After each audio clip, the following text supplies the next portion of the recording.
you hear about that brand new thing?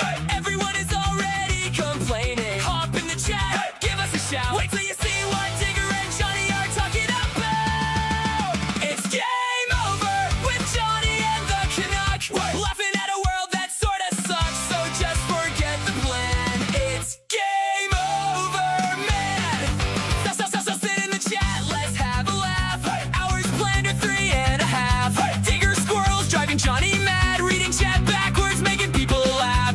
Hey, who's yowling in the back? It's Al unloading on a dog's back. It's game over with Johnny and the Canuck. Laughing at a world that sorta sucks, so just forget the plan. It's game over, man.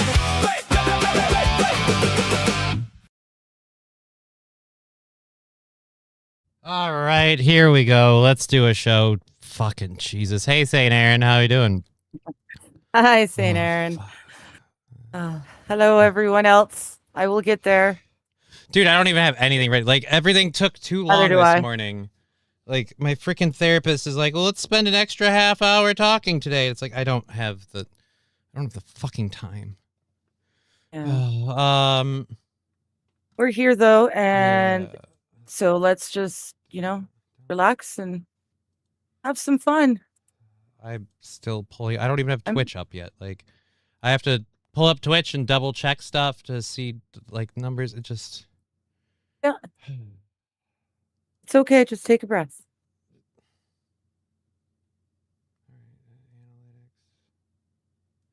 Overview. There we go. Yesterday, fucking... There it is. All right. And chat, I will get there shortly. Yeah, so nothing yesterday. Not gonna bother. All right, so there's that. I haven't put the things in the chat yet. I haven't gotten YouTube up. Just fucking everything. There we go. There. Your video. Well, that helps if I mute YouTube. Why do you need to mute YouTube? Was it playing through? It was playing as well. And yeah, I thought it was echoing for a second, then I realized it was just YouTube being YouTube. Ooh. Fuck. All right, whatever. They've added new warnings to videos that came out in 2024. Okay. Shopping disabled. Oh no. Shopping disabled. And I've been. Is that when you need stuff? You're too broke to buy it? Oh wow, dude! Like they've changed. Like too many people using other people's content. They've switched things now where videos get blocked if you use like blocked content. So we did a show on Monday, and we did a show last Wednesday. Both of them are blocked. People can't watch those. What? On YouTube. Because we did what? Blocked this video. Claimed content was found in this video. As a result, you can only view this video. Okay, well, we can deal with that later. Right. Well, it's YouTube in all of dick. It's just fucking YouTube. Eat a dick. Yeah, like all right? of the videos that all of the videos that people are like, I put up this short of me sitting there going, and they don't block that shit. Those people are allowed to earn and do that. But if I do videos where I talk about stuff, well, someone else claimed this is their content. Yeah, but did I actually talk and add stuff? Yeah, that's called transformative, assholes. Yeah. Somebody needs to just fucking razor board everybody in charge of YouTube. Fuck it. You've had your chances, guys. You can go. We don't need you anymore. Exit the mortal coil. Yeah. Fucking YouTube. Anyways. Countdown to not being on YouTube anymore. That's the way I look at it. They're not going to be happy. Hello, Mr. Q. Welcome over there on the Hello. live chat. They hate exotic meats, but push lab meat, says St. Aaron. Right? They hate exotic meats, but if it's grown in a lab by some goggly-eyed dork, well, that's okay. It's okay then. That's okay. Jesus. All right. And yes, I'm still wearing my hat because I went out wearing my hat. It was sunny out. It was bright out. And I am a douche canoe that likes wearing hats in sunny weather, especially. And as a result of that, I have hat hair, so I can't take my hat off. Pab Fargo, hail. Pab Fargo, I'm again reminding you, because Pab Fargo, if people aren't aware, paid for and has thrown the Blazing Wings gauntlet down. So Pab Fargo, you have complete control over how we'll do that in terms of when the show starts, it's on you. Like, we're going to do it at some point for sure. No matter what. And if by some reason we can't get the Buffalo Wild Wings, we're sending you the $50 back. That's that. But we're going to do the show, and you'll get the call. I think I'm going to do, should I do, what? I'll throw this at you, 6 or 8? I thought it was 8. Well, the order size is 6, 8, or 10, or whatever. We'll go with 8. I think we must decide at 8. Because I kept thinking 8 was sitting on the right. So we're going to have 8. So we're going to have 8 wings, which means you can call it out to be like, eat a wing or whatever after we do a challenge or whatever. Like, Pab Fargo gets some say in that. Yeah. I got to watch Baby Otters play this unless morning. Pab wants you to eat them all at once. So if Pab could maybe tell us in chat, do you want to just shout out in chat and say, hey? Well, I'm saying that Pab has that issue. Pab has the authority to decide how and when. If Pab wants me to open the show with eating the wings, then they can say that today. And we do it. Like, either way, Pab Fargo paid for it, so it's on Pab Fargo's dime, if you will. So you get the say. I got to watch Baby Otters play this morning. It was cute. I don't know about Baby Otters. I know my daughter got to see otters at the zoo she went to last time, and she just loved watching them play. Like, that was just giggle fuel for her all day long. I'll call them out one at a time. Was Fill Some Holes. You're not the one who did the thing. It's Pab Fargo. It's Pab Fargo. Yeah. Pab Fargo paid for it, so Pab Fargo asks. Shady for Days, not that one. Or Shade for Days, not that one. That is a long name. Days. Hello, Shade for Days. Hello, you two. Hello, Shade for Days. Hi, everyone. I'm so out of sorts. I don't have my fucking chats up. Hello, everyone on Rumble, Wild Saffron, and I think I saw Chevy JB in there as well. Fallen the Great. Good to see you guys over there on Rumble. Nice. Almost there. Kappa Jew Boy. What? You know, other than the fact that I didn't realize it was op, like OP 23-0, other than having the internet site wrong. I really do think this is an important cause. Keeping veterans from, being down in the dumps. I'm sorry. I am a weird person with Veterans Affairs because I have a brother who's a vet, and I've always been very supportive of the military when I was younger, and then when my brother joined it, I was like, well, I suppose. I almost joined it until MS showed to interrupt that little plan. There we go. And Stream Manager. One more chat to grab. I haven't spammed the chats with my pay links yet. I normally do that before the show, so I don't have to bother people, but I guess what's happening today? It's all off the rails because of timing. But there are a lot of good things to report. I don't think Lab Glass is here yet, so I'll have to report this more than once. The crazy gum is here. The grenades super uber mint gum is now here. Nice. So that's a thing. The mint so mint, we can't mint it here in Canada. And they have a little gradient scale at the top for blast factor, and it's all the way to max. So we're blast factor 10. It's pretty official. They're called explosively strong. That scares me. Yeah. Explosively strong. This is a 30 count bag. So. Oh, jeez. Oh, dear Lord. It's 2-stage gum. I don't want gum that has descriptions like a rocket. It's 2-stage gum. So once you break the stratosphere, the second layer of flavor comes in. Why is Johnny so big? Probably camera angles. I can't move my fucking camera. I'll have to shrink it. Can't move my chair enough either. Here, we'll minimize me down a bit. There. Is that better? There you go. Is that better? That's better. You might want to lift yourself up a little bit, though, because you're looking like you're shrinking. I can't lift myself up. That's as far down as the camera goes. Oh, I see. It's to lift myself up, I have to enlarge the camera. Or I see what you're saying. I can try tipping this down. This is, again, like, I don't have... No, don't worry about it. There isn't really time to fuck with all of this right now. Yeah. That looks better Explosive already, diarrhea, actually. says Pat Vargo. Actually, we have a story about explosive diarrhea. I don't know. Is that in the first hour or not? No, I think it's in the. No, it's in the first first Oh, hour. it is in the first hour. It is in the Okay, first hour. okay. We've got a lot of weird stories for today. Yeah. I've got an Indiana man that started a fire, and I'm gonna read this story just to figure out how. Like I've heard, I know. I've heard you can start a fire with rubbing two sticks together. I've never heard of anyone just using one stick and somehow pulling it off. But this guy pulled it off and started a fire. Yeah, I can't wait. Why That are one's you? got me puzzled. Why are you laughing so hard? Because that That story, line? I'm waiting for it too. Because yeah, I know what you're talking about, and it's just unfathomable. I have no idea how they go about doing this. So I can't wait. Saint It's gonna Caesar, be you fun. start a fire by shitting yourself. Literally, no one has started a fire that way, Saint Caesar. That might explain why you're spending a lot of time in your life incredibly cold with pants full of shit. I wouldn't recommend it. Others have tried and decided that was not for them, Doesn't and work? it shouldn't be for you either. Is really the way to look at it. Oh my God, I haven't even taken my B vitamins today. Shit. Ooh. Yeah, you need to share the screen with me too, please, at some point. Yeah, just a minute. Yeah. But yeah, so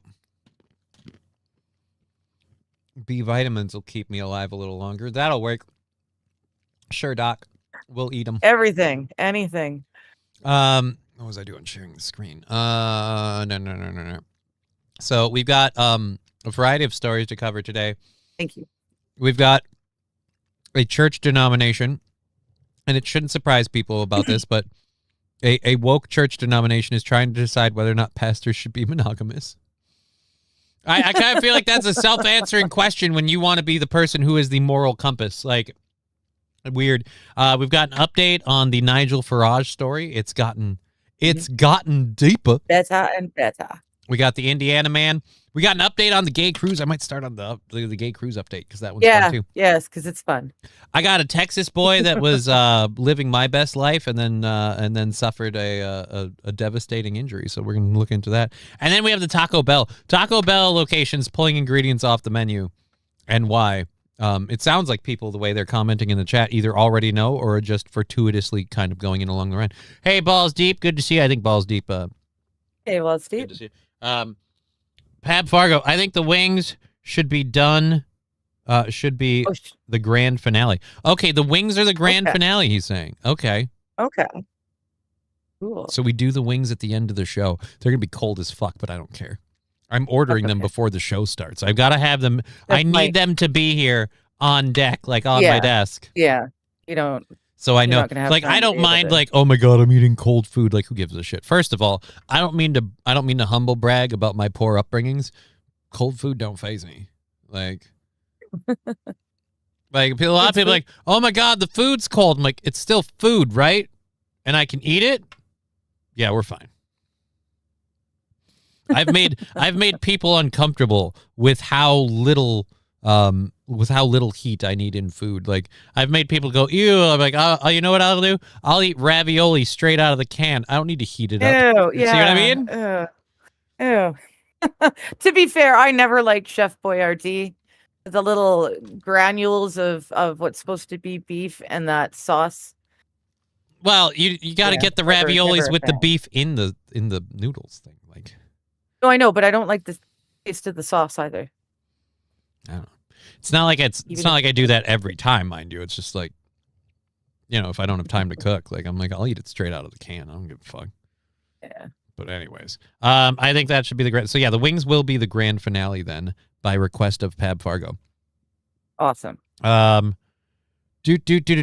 Thursday. Thirsty Thursday. Interesting. I did get the Thirsty Thursday. We used to celebrate that at my home bar. We could get like pints for $1.50. I It's a good did time. I did pick up the mixed shots. We have those. So those will be returning. We have the fucking beans returning. I have the kippers ordered. That should be getting delivered today. I'm never doing Walmart delivery ever again. I know. I had so much It going really on this sucks. morning. I had so much going on this morning. I'm like, oh, I should just schedule a pickup. But then I'm like, I don't know what shape I'll be in after a show between sitting here for 3.5 hours and everything else we do. Like, I'm like, will I really be in the shape to like just get up and go drive the minute I'm done here? I'm like, I don't know. There's too many factors. Heat, whether or not I end up smoking a bunch on the show, a whole lot of it. I'm like, well, you know what? We'll try the delivery thing. Everyone's always like, they'll deliver right to your door. So I'm like, fuck it, I'll try the delivery thing. And at first, I was weirded out because I did the like pickup order and I switched it to delivery and it got $10 cheaper. And I was like, are you kidding me? Really? Like, yeah. Oh, hold on. Hold on. Because I was in the same mind frame you are. Like, really? That doesn't add up. It costs less to deliver it to me in person than it does to come out to my car and give it to me? That seems weird. Turns out, no, it costs way more to deliver. There's a delivery service fee that they don't put in the thing until you go to the fucking checkout. Yes. And then they also ask you about a tip. Yeah, and if you don't tip because you're poor, you're broke ass, they'll just not take your order. They'll just leave it there at the Walmart and just keep picking up other orders that have tipped. I found that out the hard way. I was really, really hurting 1 month and I couldn't tip, and it's like, fuck, so now I book that into, or I plan that into my cost for groceries too. It's ridiculous. I wish I could just go get my own groceries. Well, it would be normally so I nice. do.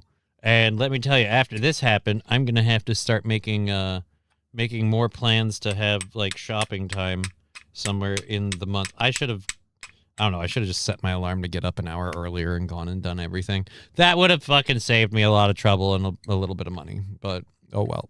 You live, you learn. We got Walmart Plus, wife.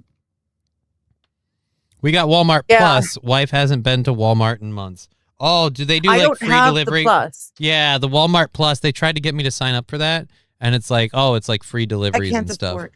Yeah, I can't afford extra things. I could afford it for me. So I could afford it, but I'm currently trying to save up money for either a house, like an apartment, or a hotel rental next month. So we're trying to do one of those two things. So I'm like, fuck it, we can't. Like I said, I did this so that way I'll have the kippers for tomorrow. Mm-hmm. And because like I've gone too many days without popcorn now. We have been without popcorn in this house for a week, and I'm like, it's kind of not okay. And so like even my daughter yesterday was like, Daddy, we have popcorn. I'm like, Daddy doesn't have any popcorn. She's like, oh, okay. Yeah. So even she's and then today she's like, after you're done with your show, Daddy, I'm gonna come downstairs and we're gonna play. And I'm like, okay, we'll play after my show. And so I know she's gonna be like, Daddy, can we have popcorn? So hopefully, if the Lord is willing, the Walmart delivery will get here, and Ivy's mom will just go put it in the kitchen, and then I will tell her when she comes downstairs, yes, we can have popcorn today. So here's open. Here's hoping. And then of course tomorrow is going to be the big fun GoFundMe show. I am gonna have to figure out how we do gum and other stuff. Like if I'm chewing gum, I really don't want to eat a jelly bean at the same time. I don't need the jelly bean getting mixed into the gum and having super minty obviously dead you'd have fish to flavor. take the gum out and eat the bean and then put the gum back in. That seems gross too. That's it gets kind of messy. I'm not one of those people who's like, I'll spit my gum out or put it on my finger and then put it back in my mouth. Like, no. If I put the gum on my finger, it means it's going into a trash receptacle. And that's it. Oh. Like, I'm not one of those people like, oh, on my finger. Like, no, that's gross. Yeah. I don't really chew gum. That's the same hand you use to touch people. Ew. Like, that hand has germs on it. Ew. Well, what about the other hand? That's the same hand you use to open doors. Other people touch doors. Ew. Like, I'm not like a hypochondriac like Howie Mandel, but I'm not far off either. I'm just kind of like, you guys are gross. So distance. Yeah. That's That where is the the thing cravings for me. start. What, after a week of not having popcorn, that's where the cravings start? It's not the cravings. It's the fact that somebody else whom I love and adore has also wanted me to make popcorn. So, what are you going to do? All right. Tipping has gotten out of hand. I agree, St. Aaron. I'm about to stop. People can read test to get driver's licenses. can read an app to pick up an order, but to fucking illiterate to deliver to the correct address. Right. Illiterate. Yep. I My have not had that cul-de-sac- problem. My cul-de-sac, there's 3 individual Hello, special eds. things, I guess. Hi, special emissary. But yeah, they're constantly delivering to the wrong one. One of the neighbors had to go and tiptoe across to the other complex and get her package off of someone's doorstep at 6 a.m. because she got the delivery beep, beep, beep, and it wasn't on her thing. She looked at the picture and figured out which of the 2 other complexes it belonged to. But yeah, they don't even care. They don't even make any effort. Okay, I'm gonna spam my chat here with all of the pinned message stuff. Forgot to do that. We have a $60 goal today. I'm hoping we can hit as much of that as humanly possible. But I'm like, in all honesty, we don't do days like that usually. So like tomorrow is the big like, oh my God, we're gonna fund the show day. So that's like our big we earn a lot of money day. Today, not so much. Probably not very much. And we can kind of eat today if the wings come in tomorrow. We do the wing challenge tomorrow. That'll kind of help. So we're gonna wait. If you can help out the show, please do. Today's kind of a big day for funding, $60 or so. But if you can't, that's life. We move on. Rob, look at Johnny all chipper. I mean, I'm not chipper. I was pissed as fuck earlier. Don't forget your B batteries. What do I need B batteries for? Yeah. Firstly, I've never heard of B batteries. I've heard of A, AA, AAA, C, and D. I've never heard of B batteries. Yeah. Okay. Yeah, that's what was weird about it too. B batteries. He's gonna need some Tux pads for the day after the wings. Right. Who would imagine a Canadian would be picky about gourmet canned raviolis, says Fallen the Great. Chef Boyardee is not gourmet. They think poutine is good. I honestly, Wild Saffron, I think poutine is good. So poutine I can't. Is really fucking good. Can't shit on it's poutine. Potatoes and cheese and gravy. You can't go wrong. I feel like too many people use that term too much. You can go wrong. You can really go wrong on potatoes, cheese, and gravy. I feel like people vastly underestimate how wrong you could go. So let's say it's a white chicken gravy on waffle fries with brie cheese. How you feeling? Yeah, that's gross. See what I mean? You can go wrong. You can go wrong. Okay. You can. Wow. Special ed delivery service, St. Aaron. Thank you. Appreciate that. I'm gonna mute. Leave all of. Ah.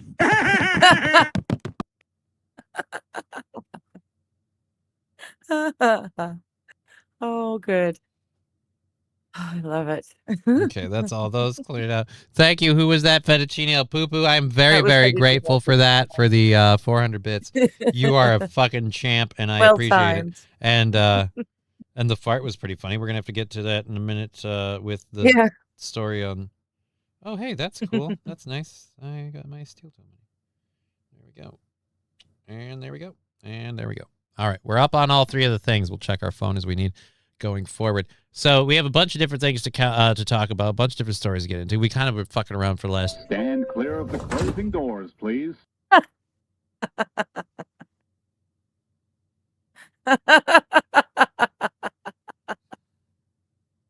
For a second, I thought that was like the football. Is that everything you hoped it would be? Goalpost. Is it giving you all you wanted? It keeps going. It keeps going. And it just keeps going and going and going. Brian the Science, did the wings get funded? Yes, the wings got funded by Pab Fargo. Yes. And Pab Fargo is requesting the wings to be the grand finale. So the end of the show tomorrow, we get the wings. We'll have the wings. The end of the show tomorrow, I don't know when we'd file it in for grand finale, probably somewhere around 4 p.m. Like the last half hour. Yeah. Because I think people need some time to enjoy me suffering, as well as I need time to eat the wings. Yes. So yeah, I mean, you're not gonna gobble 8 wings in 5 minutes and then sign off. That's no plus fun for anyone. by 4 p.m. tomorrow, depending on how much crazy funding stuff we do tomorrow and how many wheel spins we do, I might be half in the bag already between shots and everything else. So who knows? There But the you wings go. are funded. The wings are planned. We're planning to do the wings unless I have some issue with getting them tomorrow, which I can't imagine. I'm going to DoorDash them at 11 as soon as Buffalo Wild Wings opens, they're going to get a delivery order request for 8 blazing wings. And they're going to be like, dude, we've been open for fucking 2 seconds. How itchy for fucking blazing wings are you? Jesus Christ. Oh, dude, that's a term I've been using a lot since we watched The Warrior. Itchy. Which Itchy. When people are like antsy and stuff, they're getting itchy. I like it. I like it. LOL, Subway doors funnier than a cheese facial. I will say the Subway doors were actually pretty funny, specifically because they just kept going, and like I'd talk and then woof, and it closes on my face. That was fucking hilarious. So thank you, Fettuccine El Poo for not only the 100 bits, but for an amazing bit. I appreciate that. That was fun. That was great. We're having a great time. All right, so do we start with Indiana Man? No, we'll do the gay cruise update. So I talked about this. First. Yeah, I talked about this, I think 3 days ago, 2 or 3 days. But Monday. Yeah. Pat Fargo, 4 would be about right. Hope you make a lot of other money. Me too, because then it'll make the 4 p.m. Blazing Wings nightmare thing Not as bad. all the crazier. Plus, the bigger and better we do on Fund Day, the easier it is to just do the shows the rest of the month. And we take what we take, and we just kind of keep rolling it into the goal. And usually the way that it works is the goal is ahead, and it rolls like a tumbleweed right up to the next funding show, and then we're not ahead anymore. And I love that setup. I don't like... I've gotten in trouble before when we make a lot of money early on and then we go through big droughts later, and it's like, I like this kind of like, as soon as I start getting itchy, we make some money and we're good. Yep. And this month is probably the epitome of that because we postponed due to the 4th of July stuff. So, and we still managed to roll right up to this day, the day before. Thanks to the generosity of Lab Glass and many others, we got right there. And so I appreciate that. This, like I said, this update on this story, Turkey was the first place, and I kind of feel like we're reaching like the homosexual 109, if you can count it. Oh boy, I get to watch while I am home playing video games. You better be careful playing video games, man, because those can be dangerous. Have a story about that. Yeah, we got a story about someone who thought they were just playing video games, and turns out no, they weren't. So we'll get to that. That's the second hour thing. But anyways, so yeah, we were talking about this. I keep trying to get into it and I failed to start. The Caribbean cruise or whatever that's all LGBT or just all gay men. I don't know which one it is. But there's either a LGBT cruise or a straight just gay men cruise. Either way, they were barred from Turkey. Turkey saying that the behaviors, actions, and morals of the people don't fit with their society. Like just literally going, look, we all think you're a bunch of heathens, so we're not letting you come here. And so they're like, oh, poo-poo. Well, they have now been barred from going to Egypt as well.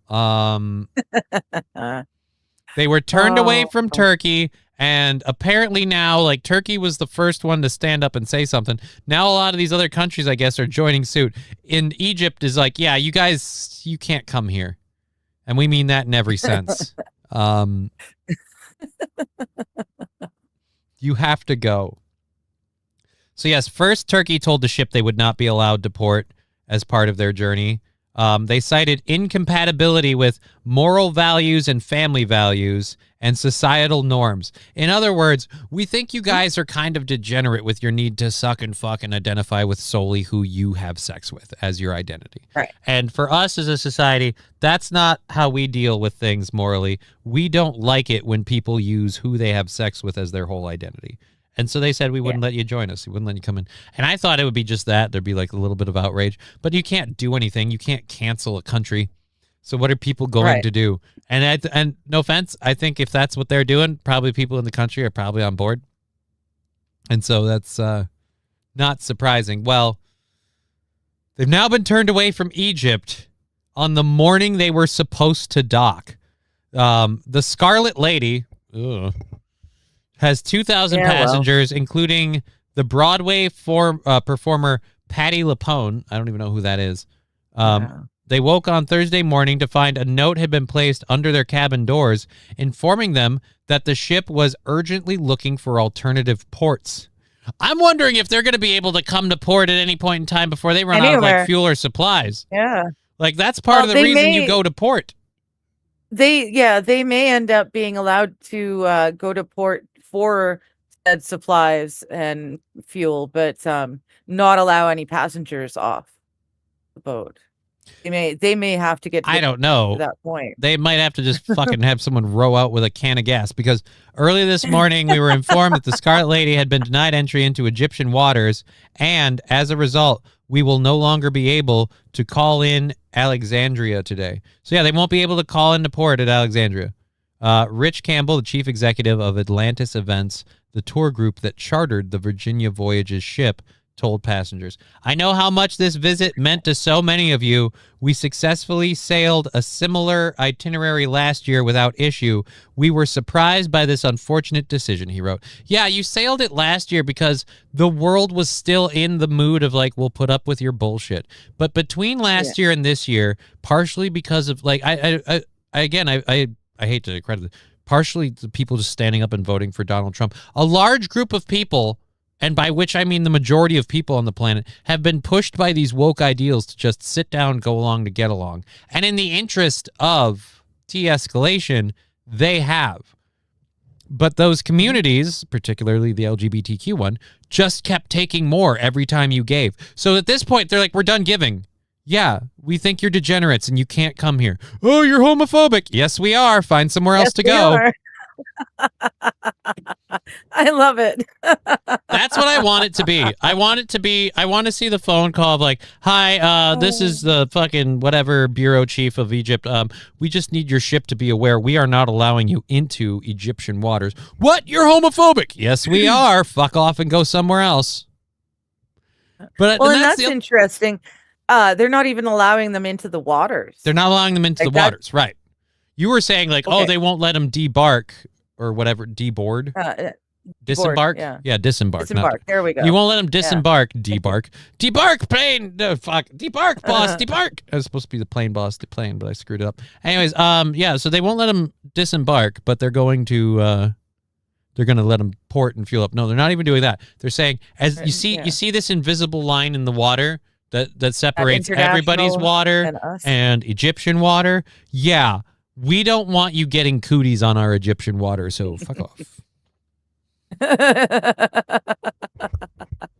Oh, man, I love it. I know the first part you guys were already in the middle of. The second part, that's where you got to pay attention. Imagine the goo on that ship. I would not want to be a worker on that ship. Part of the crew. Based and thrown off a building pilled. This is the other thing to me, like okay, so yeah, we've had this itinerary before. It's like, so again, and fucking like, I guess you guys didn't understand this. You go to places where they don't fucking swing that way, if you know what I mean. Like, they don't accept it as much. Well, we want to go on a cruise and we want to be gay on a cruise. This is, again, that whole identity thing. Like, it's not enough to go on a cruise. You have to go on a cruise for gay people so you could be around people who fit your identity, whose whole identity is who they have sex with. And it's just like, so in other words, you're just looking for like a weird swingers hookup. Like, normally, for regular people, it's just go on a cruise and look for the pineapples. But for you guys, it's like, no, we want a cruise full of pineapples. And then you do that once around the world, and you're surprised that take two, it didn't work. Here's my legit thought. Turkey, Egypt, all of these places, they put these moratoriums or these barring proceedings in place after they had an experience with you. Right. Brian, that's my guess just sink it. Well, at this point, like I said... they were barred from Turkey. They're barred from Egypt. They're scrambling to find somewhere else to go. How long until the boat's out of fuel and out of food? Like, why are they trying to sail to countries that specifically do not like that lifestyle? Because they're fucking LGBT people. that are very big about making this is like, and I don't mean Go to like the places that'll take you. There's lots right, of but I don't mean places, I don't mean every homosexual person when I say this. I know I'm speaking in broad terms, but as a whole, there are a lot of LGBTQ people who literally want places where you're not accepted to have to accept you. That's what they want. They're like, no, I want the churches that have religious rules against our existence. I want them to let me be a pastor. Like, no, that's not a thing. Like it started with Horrible. accept my identity and give me certain certain familial rights and legal rights that straight couples get. And then that was like, no, that's not good enough. It needs to be called marriage too. It can't have a different term. It needs to be called marriage. And it's like, okay, fine. And there's, but then we have to identify with however we identify. I think there's someone at my door. All right. You need to just flip your camera off and pop I off. gotta just go. Yeah. And I can fix my camera angle while we're at that because I moved it and it got screwy. There we go. St. Aaron, they won't die. Too much protein on the cruise. Dude, that's gross. That's gross. That stuff doesn't keep, and I don't think you should consider that a food source. Call it an exclusive tour. There you go. Can't have shit in Canada. Johnny Look Chipper. Blah, blah, blah, blah, blah, blah. Subway doors funnier than cheese facial. Agreed. Turkey, no butt stuff in the Casp.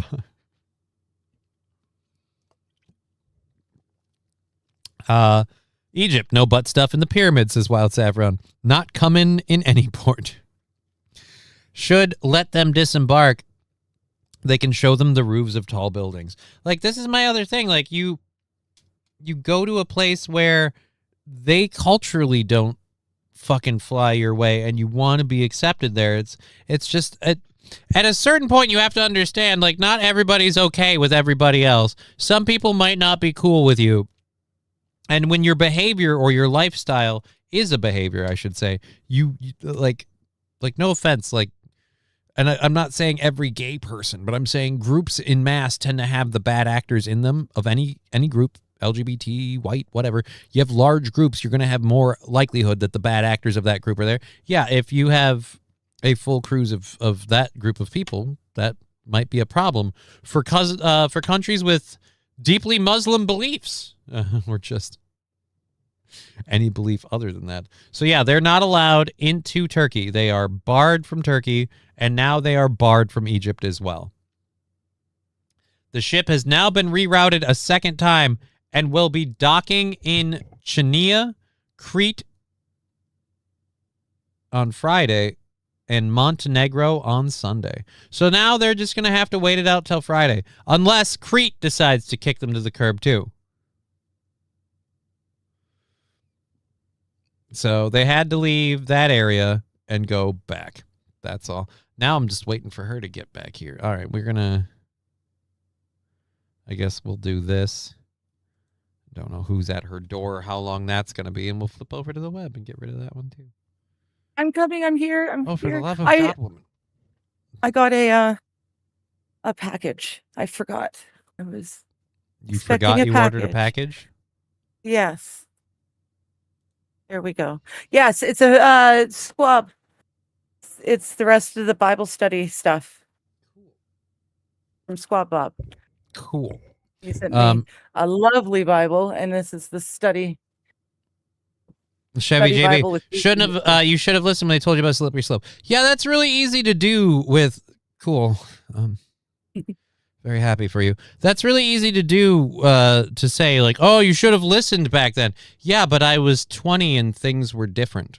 Like, right. I was 20 and I had known plenty of people of the LGBT community that were just perfectly fine, relatively normal people. And then when I thought that was the community as a whole, I was shocked to learn, no. The community as a whole is largely more insatiable, and they don't fucking just take what they've got and go, that's good enough. Yeah. And I was just way more liberal when I was younger. That's just a fact. Yeah, I would. I don't know that I was any different when I was younger. I just you keep pushing the goalpost, right? Like, it made sense to give gay partners the same legal rights as It's straight. I Love Johnny Thursday partners. in the butt. No, it isn't Lab Glass. Sorry, I didn't mean to interrupt you, but Lab Glass just jumped in. And, No, that's okay. I want. Oh, dude, Lab Glass. This is the first time I know that you're here. And again, sorry to yes. interrupt. You've been requesting this, and I just want you to know they have arrived. The Grenades Gum fucking super Ubermint. The There you super go. Ubermint shall be in the show tomorrow. I don't know. I can't maintain a Russian or German accent. Alrighty. And people are shocked. Johnny, they don't die. $20 says they can't dock. Ooh, in Crete? Well, Crete is Yeah. getting back more towards the EU Europe waters area that I think they'll be allowed in. It's just like I said, they went last time. They Yeah. went to a lot of places where they weren't allowed, and you were pointing this out. A lot of those same countries that they're being barred from here were like, "Hey guys, when we come over for FIFA, do you mind toning down the gay pride shit?" Just during while our teams are playing. Just while our and you teams are just not playing. do- They're Yeah, just like, nah, please. we do pride here. And that's my problem. Like, you guys don't respect the fact that in America, nah, we do pride here. Like that, you have that advantage. But in those countries, we don't. Nah, they don't.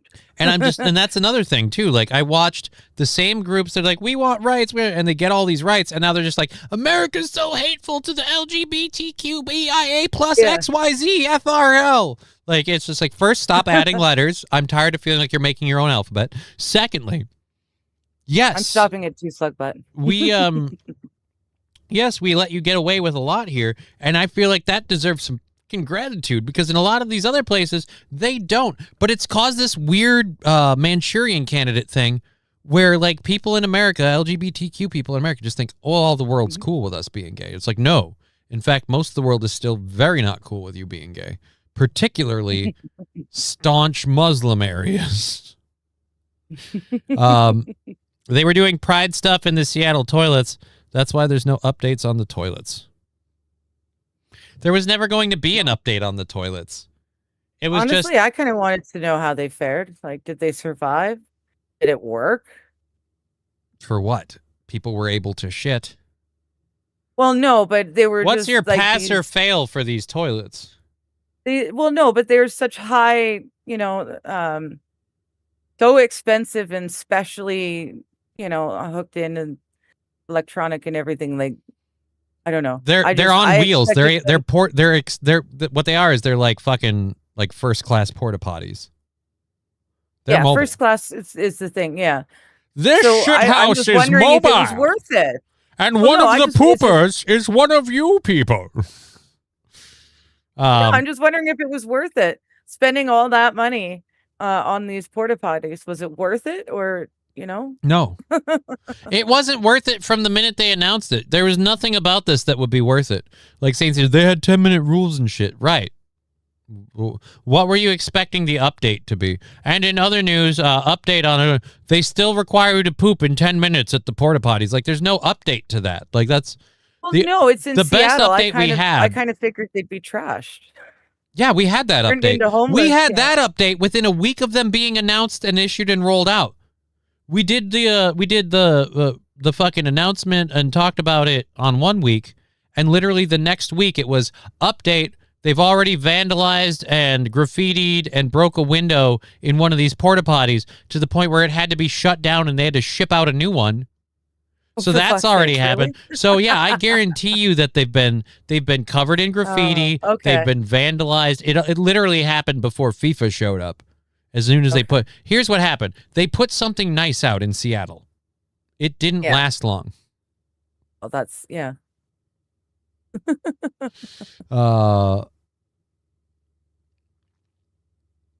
I was 12 and knew it was fucked, said Chevy JP. See again, I didn't. I was hoping for people's better angels. Here's what it is. I was way more liberal when I was younger, and as I've learned more and gotten older, I've become more conservative, but also more black-pilled. Like now I'm to the point where like I don't like people are saying like, oh, the Dems, oh, the Republicans. And I'm like, or let's just shorten it. The government. Let's kill them all. I said it before and I'll say it again. The greatest day in the House of Congress will be the day when the when the brothers from Boondock Saints walk in and they look at the dude in the middle and he just looks around the room and he goes, all of them. And then the doors lock and you just hear ba-dum, bum, bum, bum, bum, bum, bum, and it's just bang, bang, bang, bang. Then there you go. That's the greatest day. But that'll never happen. 10 minutes to poo. Feel sorry for the bro who has a chunk stuck inside the track. Yeah, can you shit in 10 minutes? That's No. I mean, I might be able to for the most part, but every now and again there isn't, and God forbid that's the time you're in the time limit toilet. You know what I'd do if I'm in there? I'm in there past 10 minutes and the door open. It's like, you need to leave the restroom. You need to leave the restroom. The cops are being called. The police get there and like, buddy, you've exceeded your 10-minute time. Like, yeah, officer. And if you want to come in here and pull this turd out of my ass, I'll be happy to leave. But until it vacates of its own accord, I ain't moving.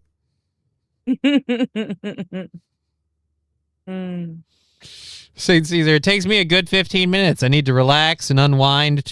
Right, I need to relax, unwind. I don't have that problem as much, particularly in the mornings. Maybe it's my body's been trained by doing the morning show, but in the mornings, like if I have to poo, like I just kind of hunker down and get myself, and I just takes a good 2 or 3 minutes to get myself acclimated to the environment, and then it's and then boom, and it's fast.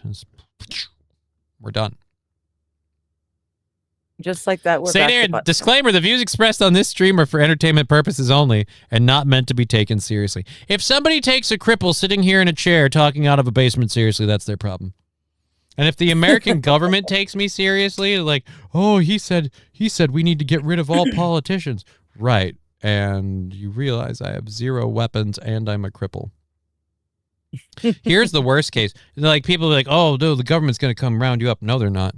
They're going to write my name down. And the next time they need a fall guy, I'm suddenly going to own a rifle I didn't know about, that my handprints are suddenly found on, that got conveniently leaned up against a tree in a towel, and they'll swear to God that I shot the guy. Sorry, Tyler, you're getting a bad beat, buddy.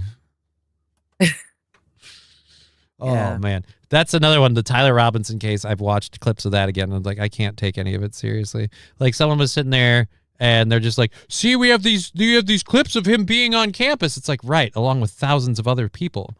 Do you have any video or documented evidence of the scene of the crime? No, we couldn't take any pictures, but trust me, when I was there, I saw very obvious disturbances in the gravel.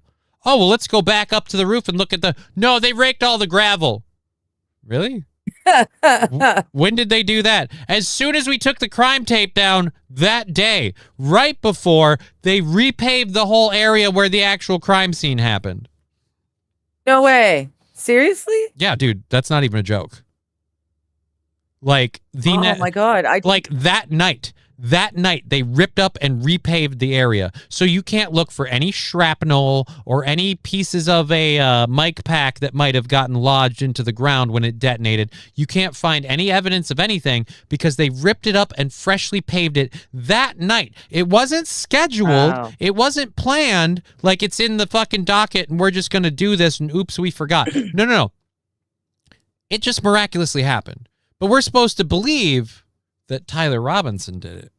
He's the guy who shot Charlie Kirk. Oh. He just conveniently happened to pick his time to act right after Charlie Kirk changed directions on Israel. Right after that. Yeah. You can't detect bomb residue when you repave it 10 inches deep, right? We can't look for bomb residue. We can't look for any shrapnel. We can't look for anything. We don't know where the mic pack is because, again, people who weren't police officers took evidence from the crime scene. None of those people have been arrested. It's been filmed. Oh, it's filmed. It's documented. It's proven. None of those people have been arrested. We know the guy who's standing right next to Charlie Kirk, and like you can see him when Charlie Kirk's on the ground and people are there. They take Charlie Kirk out. His vocal pack, like they ripped that off of him when they were helping him. Yeah. He picks all that shit up off the ground and walks away. Oh, I did not know that. See, I haven't actually followed that case. I was fairly certain he was not the one who did it because I'm fairly certain I know who did. And so I just didn't bother paying attention to it. But that's like in your face covering up. Yeah. Oh, dude, the thing's all in your Wow. face. Balls deep saying, too. Kirk's security team had literally no security plans for the Colorado speech the next day. They didn't have a plan of attack on how we're going to handle doing our next event at Colorado the next day. Because they knew they wouldn't be doing an event at Colorado. They knew Why they should we wouldn't be plan? doing it? And the, Holy what is it? fuck. The amphitheater or whatever where they held his memorial service. They rented that out way before Charlie died. I'd heard that. I just assumed that was They're just claiming rumor. that they were going to be doing a different event there.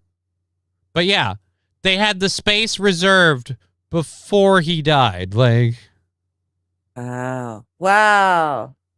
St. Aaron, this unaliving brought to you by the same people who brought you the JFK unaliving, right? Right? That's where it is. So yes, we have our $60 goal. We've got 2.5 hours. We're going to hopefully hit that as much as we can. And I'm praying I'm going to be able to make everything work smoothly with the wings thing, so that way we can kind of just barely squeak by and not notice. You can take your photo right where Charlie Kirk was shot with the same setup. No, you can't. Not anymore. They don't have like the tent and everything there, so you can. And it's our permanent like montage or whatever to Charlie Kirk. They had that at the funeral or somewhere else. I remember they did something else like that. It was like, get your, like, and who's a Charlie Kirk fan? It's like, hey, and wants to have that picture over the grave. Or what do you have, a poo-poo face? Like, what do you do? This is the place where Abraham Lincoln was shot. Like, it's not good. Mm-hmm. But yeah, those facts combined with the fact that he left the screwdriver that he used to take apart the rifle with his fingerprints, conveniently enough, behind on the rooftop, but had the gun, the rifle, fully assembled in a towel up against the tree just randomly by the park, which, by the way, we didn't find it and then like, oh, get the cops, we found the weapon. No, the FBI showed up and suddenly the weapon had been found. Huh. Again, it's all this, and then again, we don't have body camera footage or anything like that. Like, it's just always, oh no, the batteries must have died. Golly gee shucks darn. Yeah. Oh, we just happen to have that rental space. Oh my god. Yeah. And now the court case is literally, trust me, bro, Tyler did it for the prosecution. And for the defense, it's like, guys, this doesn't seem to make any sense. Again, they're railroading him right into the dirt. Wow. Yeah. They can't match any bullet to the gun. Right. They don't have a bullet to match to the gun. So far as I know, they don't have a bullet. They don't have a bullet, so far as I know. Okay. Especially not one that they can match to the gun. So they can't prove that the gun fired. Well, what? Yeah. I knew that they couldn't match a bullet to the gun. I just assumed that they had a bullet out of Charlie. Or, you know. But then if they cleaned everything up that night and repaved, like, holy crap. Yeah.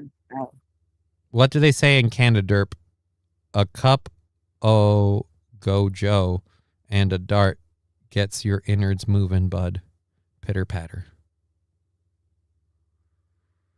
I don't know what that is. That's Gojo and a dart. That's coffee and a smoke. Oh. And that's going to get your insides moving if you've got a rock blocking the tunnel, so to speak. You guys don't know the secret formula. 6-ounce glass of orange juice and a strong cup of coffee. 30 minutes later, the cargo has been dropped. Different, you know what? Different strokes, different folks. That's what it is. Different strokes, different folks.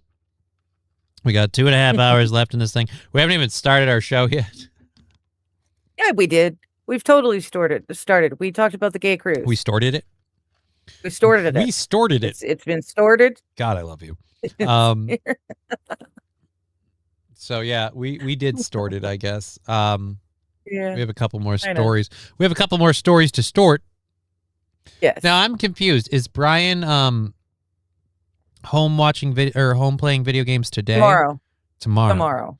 So tomorrow he's apparently it's the Sword Art online game drops, and also PAL 2.0 I think drops. He's going to be gaming out real Pal hard World? tomorrow. Pal World. There you go. That would be the one.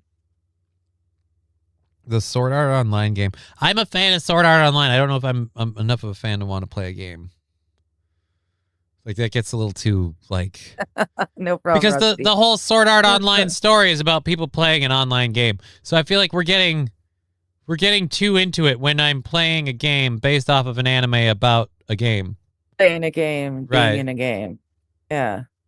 But it's not the way that you're playing it in the game, which again was my other big problem with rewatching Sword Art Online. Is they're like, in 2026, the full nerve gear dive technology was invented. I'm like, all right, well, hold on. It's 2026, and the closest I have is that Facebook Meta shit, and it sucks. Like, that's not all right. That is vastly different than slap on a helmet and beam yourself to a magical world on the interwebs. Mhm. I demand that reality match up with fantasy. I shit when I wake up, eat something, shit again, and I'm good the rest of the day like clockwork. A lot of people actually kind of develop their own patterns, but that's not a bad one to have. Pre-workout typically gets things moving for me, says Kraken slapping.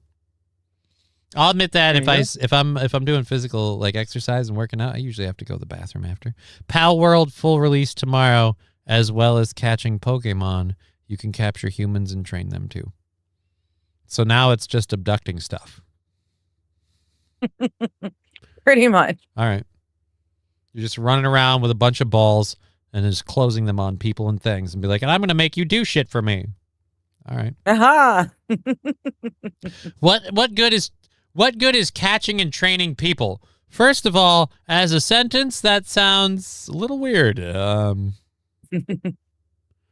I just feel like, I'm just out here. I'm having fun. What are you doing? I'm just at the park. And some guy jumps out of the bushes. Ha-ha! And I'm like, what are you doing? Now I demand that you fight for my honor.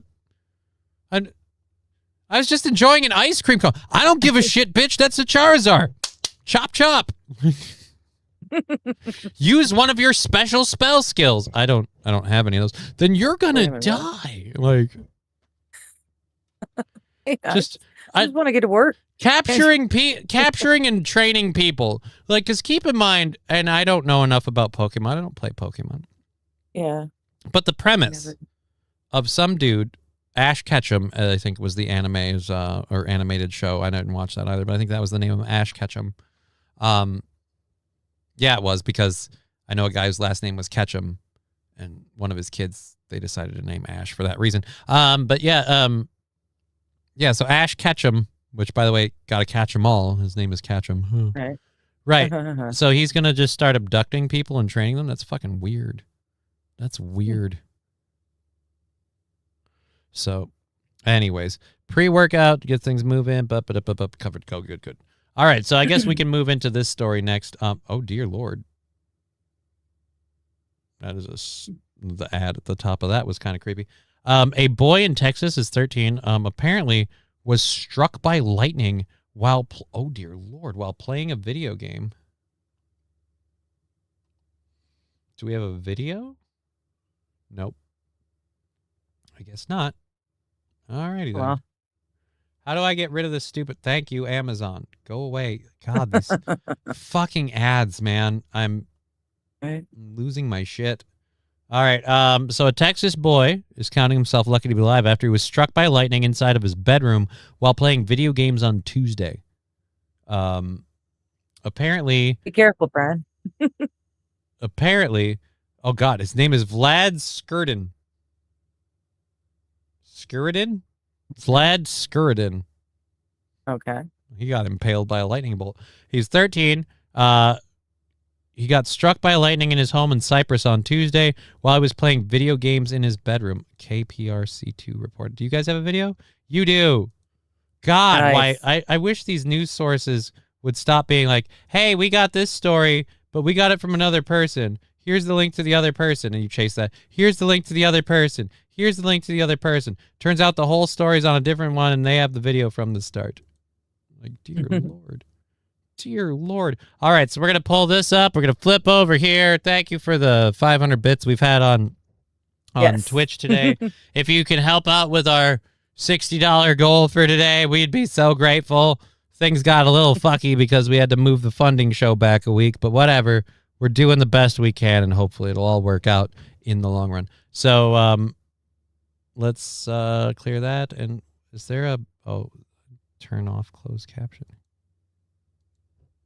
Home shocking a 13-year-old tonight. He lives to tell his story only to KPRC2 News reporter Corley Peel. Corley joins us live from the... Let's be clear. He only told this story to Katie or Corey Peel or whoever because nobody else asked. I like local news stories. A story that you'll hear only on your first News at 5. Right, because national news outlets don't just kind of comb every town in America for stories. Like, this will get picked up by other people moving forward because you did it. Case in point, me.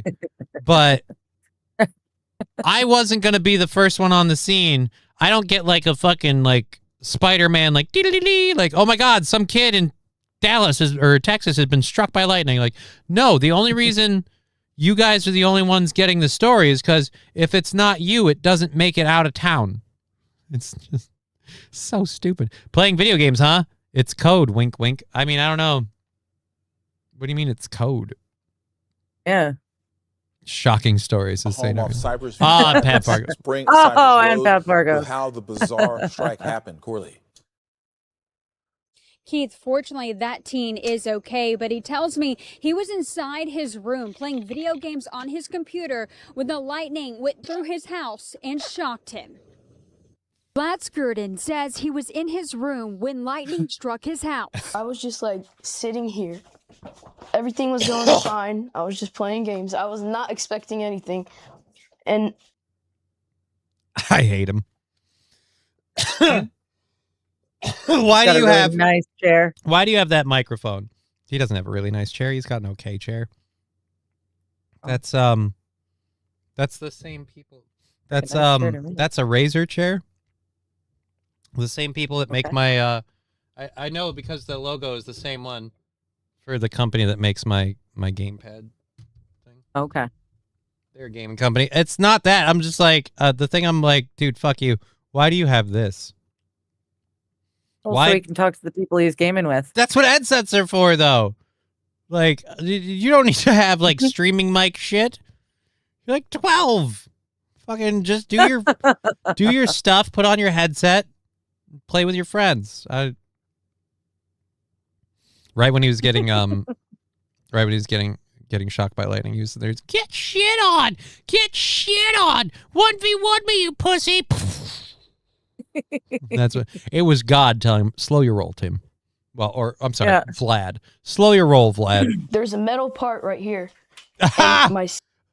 There's a metal part right here. So this is all metal. And then I guess this is wood. He was sitting up here. I'll say this. For someone who was sitting playing video games on a Tuesday afternoon, I'm at least glad he's not obese. But what the fuck is with this?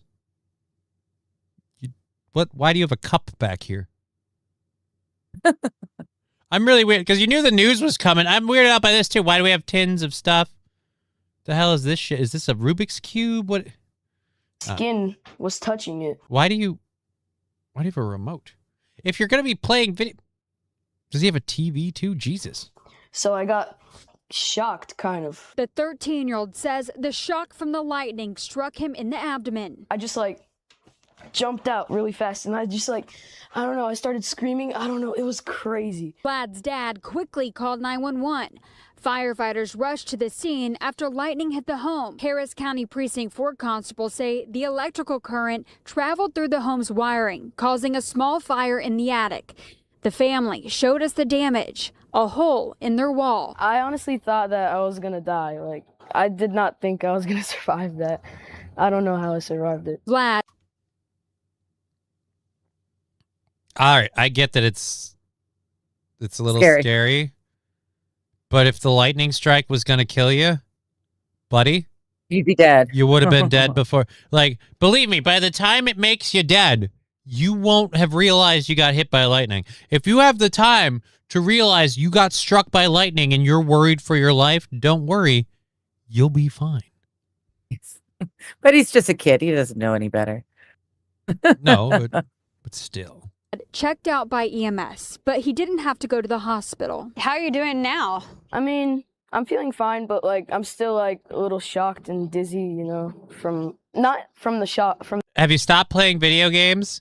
Was this enough of a deterrent to convince you that Fortnite isn't a good use of your time? Or are you just saying, fuck it, and you're right back at it? The lightning. It's totally the second one. It's totally the second one. But like, just everything that happened here. It's crazy. Vlad. Is he bullied at school? He's a bit chubby. He's not that chubby. Honestly, man. St. Caesar, I don't know how many school kids in America you've seen, but let's just say after going to my daughter's school and attendance there, let me tell you, childhood obesity is a thing.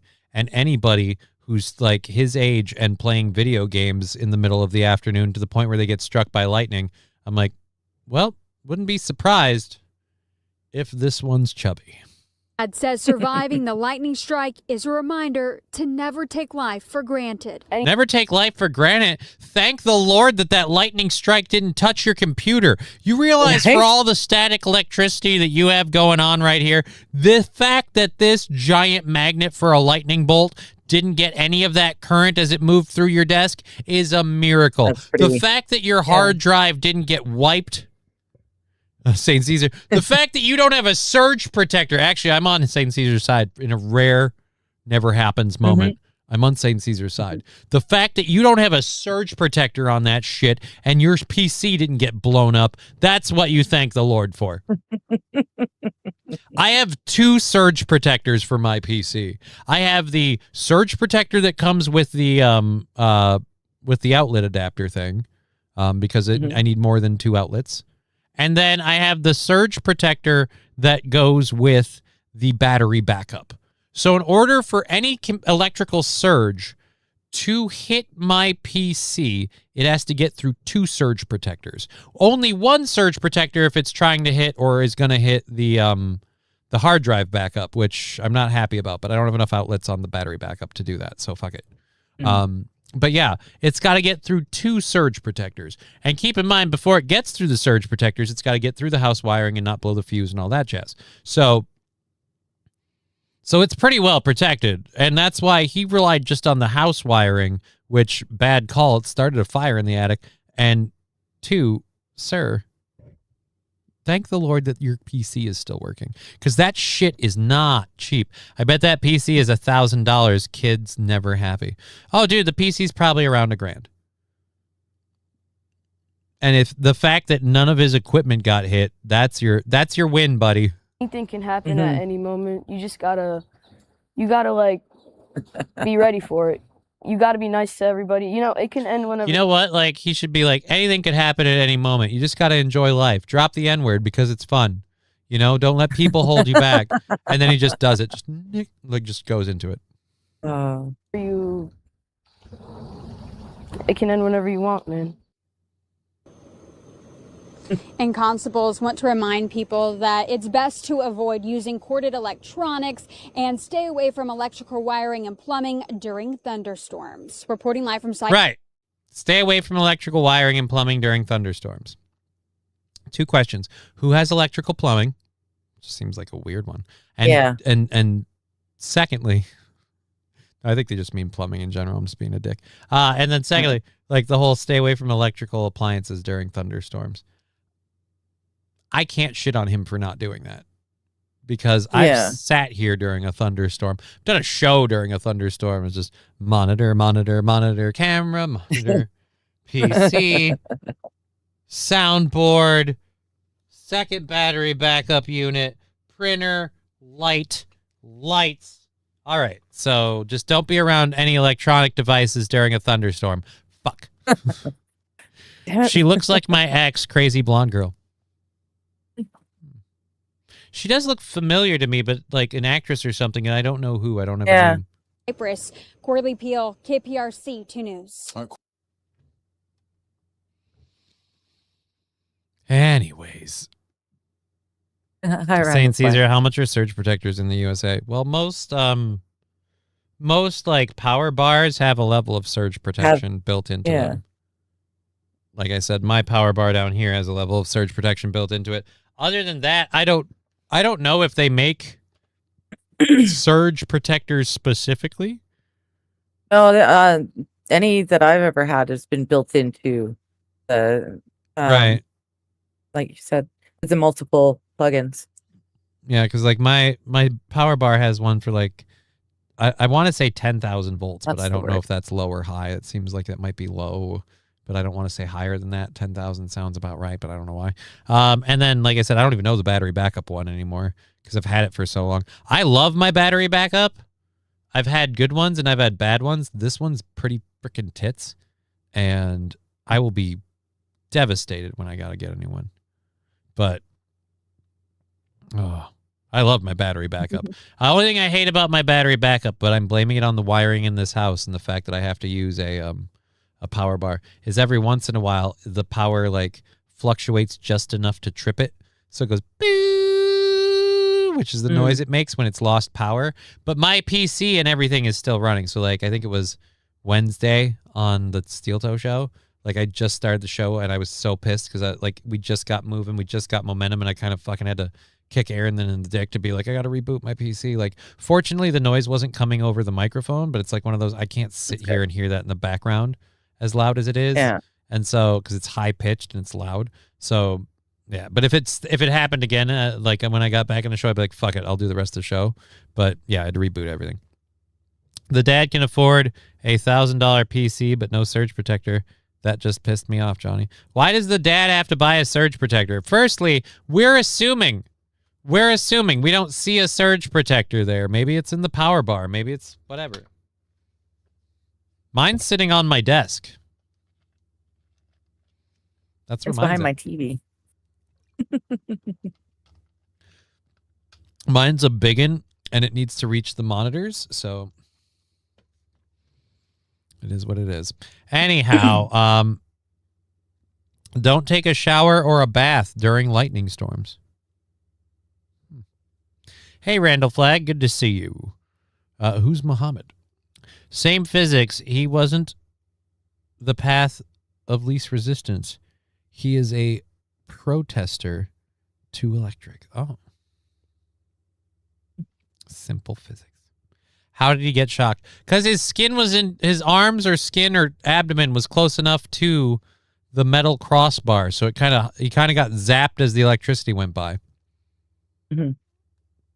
So he didn't get flat on. He didn't actually get flat on struck. He got like grazed. No. But Yeah. that's still fucking scary as shit. The only thing that's dumb about that is like I was worried I was gonna die, and it's like no. After it happened, you're fine. If it didn't kill you in the moment, I mean, unless it gave you some sort of weird heart arrhythmia, but you'd feel that, and the doctors were checking you out, and they were fine. So you're good. God damn it! I should have just scrolled down. That was right there. All right, fuck me. Anyways, so yeah, he did. Nope, he's fine. He's fine. He's okay. Anyways, y'all are so cold. Maybe it was his dead pawpaw's pewter. He taught the kid how to game. Well, they said the parents called 911. I know the father went in to check on his safety as soon as it happened. So I don't think his dad is dead. Just off of what they said. No, isn't Papa like granddad? Well, no offense. Granddad's computer is going to be too old to game nowadays. I don't mean to be an elitist, but you're not going to be, you know what? And I'm not even saying competitive. You're not going to be playing up to the level of everybody else if you're using Pawpaw's computer, because Pawpaw's computer, like, one, it doesn't have the latest version of DirectX. It probably doesn't have a decent video card, and its processor and memory limits are probably outdated to the max. So you're gonna expect a rig that is subpar to get you through a serious Fortnite battle. I'm sorry, you're gonna be cursing Pawpaw's name, and that computer's gonna die.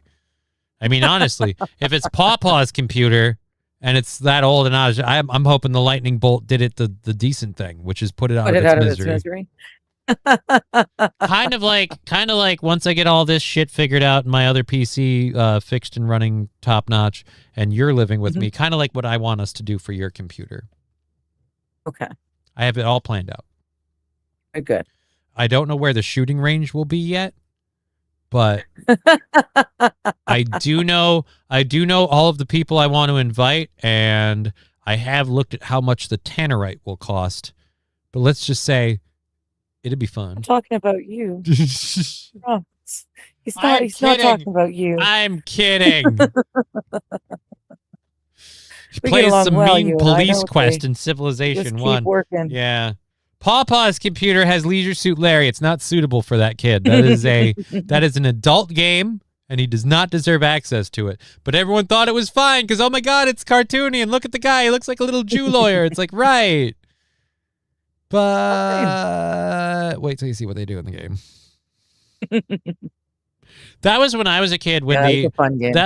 well, it was a fun game, but my problem is like back then they didn't have age limits on games. Like Sierra Games and others, people just made these games and they just released them, and nobody knew what. Like, so my parents let me play Leisure Suit Larry, and then the Hot Coffee mod comes out for Grand Theft Auto. I think it was San Andreas or whatever, and I'm sitting there going, that's really not that bad. Like, I mean, it's an escalation, but like, you've been able to be a character in a video game looking to get laid for quite a while. This isn't a big deal. But like, oh my God, it's so bad, and we got to stop it. And then cut to now, where there's probably like everything. whole games that are about effing people, and it's just, yeah. Actually, wait, no. What was it? Leisure Suit Larry Magna Cum Laude had a literal scene where you hook up with a chick as Woody the mascot. So you're in a costume. But it was pretty much, it was like the Hot Coffee mod come to life. And I'm like, we've come full circle from this is inexcusable, we need to limit video games, to literally, nope, now it's just in the game and it's fine. You want to do it doggy style? But yeah. In between that, they started adding age limits to games, which I am for. I'm for games being rated. Parents should know when they buy a game, like if it contains excessive stuff. And I'm weirdly one of those people that feels like sexual content and violent content is things we should kind of curb, but whatever. But, you know, I'm a prude. What do you want from me? Good afternoon, guys. And boy, what a day. Oh, dude, it is beautiful today. I hated everything I had to do this morning, but I loved how beautiful it was outside. I was out and about. Leisure Suit Larry is so 80s. What? Larry was Jewish? I'm not saying he was. I'm saying he looked like it. In the Leisure Suit Larry game, he could get AIDS and die. He could? I didn't know that. Is that what it was when you hooked up with the chick without a condom? Because in the first Leisure Suit Larry game, you don't see anything. But, like, you have to get to hook up with a chick, there's a chick you can hook up with, and to hook up with the chick, you have to find the secret password, which is, I think, scrawled on the bathroom stall at the place. You say the secret password to the doorman. You also have to find the TV remote, so you change the channel to a channel that distracts him. Then you can go upstairs and hook up with the lady, and, you know, you go under the bed, and it goes, near, and it implies. But you have to do certain steps or you get in trouble. Like, I remember if you don't take the condom off, you get in trouble. And I think, like, the game ends. If you don't have a condom, you get in trouble and the game ends. I don't remember for what. Okay. Carl's Club Feet says, what the fuck is this show? It's just a weird show about different news stories and stuff, but we end up squirreling based on chats and other stuff. And so someone got off on Leisure Suit Larry. It's okay, Johnny. PlayStations are killing games for us. Yes, Saint Caesar, you keep bringing up that we know they're getting rid of physical media. Enough. He has this personal gripe with PlayStation. Did I mention today that PlayStation sucks and they're getting rid of physical games? And yep, fuck off. Always use a condom when you're with a lot lizard at the truck stop, or don't hook up with a lot lizard at the truck stop. But either way, Leisure Suit Larry was, again, one of those games where in the 80s they didn't have ESRB ratings, I don't think, or if they did, they weren't applied unilaterally. And that's one of those where, and then because of that, like, I played Leisure Suit Larry when I was a kid. Probably shouldn't have. That probably shouldn't have been a game for someone my age. Like, they didn't have any graphic content in it, but the storyline itself was graphic. The plot was graphic in that sense. And then what's the other one that I really probably shouldn't have been able to play as a kid?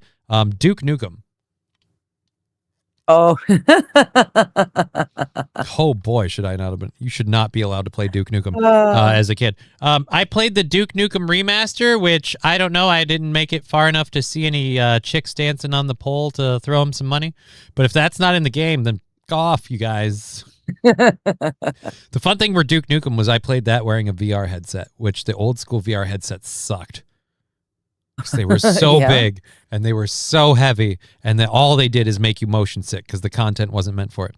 Cavat emptor beware. I don't know what that is. Caveat emptor. Yeah, that's obviously Latin Yeah. for something, which I don't speak. Yeah. The next Xbox is a PC.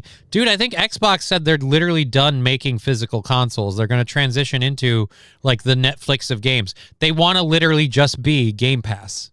They want to be Game Pass, and I think they're going to aim at giving up consoles, and they're probably in the future going to make some deal with PlayStation, and they're going to become a video game broker, and that's it. So, and I don't know, I like man. Steam. Ever since I started doing all this stuff again and having a really nice PC, and I got back into World of Warcraft, I don't care about console games. Only thing I like about the console games right now is that I can play them on a bigger screen, but it means buyer beware. Oh, thank you, Grand Pooba. I appreciate that. Earth to Gamers. I think you spelled gamers wrong. Steam never had physical media. They can delete your library at any time one day. Yeah, and nobody's bitched about Steam because that's the way it's been from the hop. But if PlayStation switches to it, everybody freaks out, which I understand wanting physical media. If you buy a disc, it's just but like I think we were talking about this on your show or somebody else's. Fucking games haven't fit on a CD in so fucking long anyway. Have you tried Xbox Cloud Gaming? It's not the best. No, it's not the best, but they're going to transition into doing more of that stuff. Have you tried downloading a game from Xbox and onto your PC and playing it? I have. Works perfectly fine. So suck a dick, Saint Caesar. Anyways, I remembered there was swear words in Bionic Commando at the end, says Mr. Q. Honestly, with the stuff that I saw in my games at a young age, that's nothing. The blood, the big one for me was the secret code to get the blood turned on in Mortal Kombat. That was God, that's nothing. That's still nothing. Like I said, I mean, nowadays it's nothing, but at the time it was kind of like, wow, because you didn't see that kind of violence. Leisure Suit Larry was really, really kind of the big one where, like, looking back on it, I'm like, my parents shouldn't have let me play that game. Like, that should My not have parents been didn't okay. know I played that game. Well, like, here's the thing with it. Like, I got ahead of, like, because my dad got the game for him, and I got ahead of my dad because he took longer to figure the stuff out, and he didn't play it as much. And I would figure it out really quick. And I was like, oh, here to here, here to here, A to B, A to C. Like, it's where I learned to, like, oh, I have an objective, accomplish the objective. And that's just kind of like the thing. Mine was unlocking Akuma in Street Fighter 2. You don't understand what we're talking about then.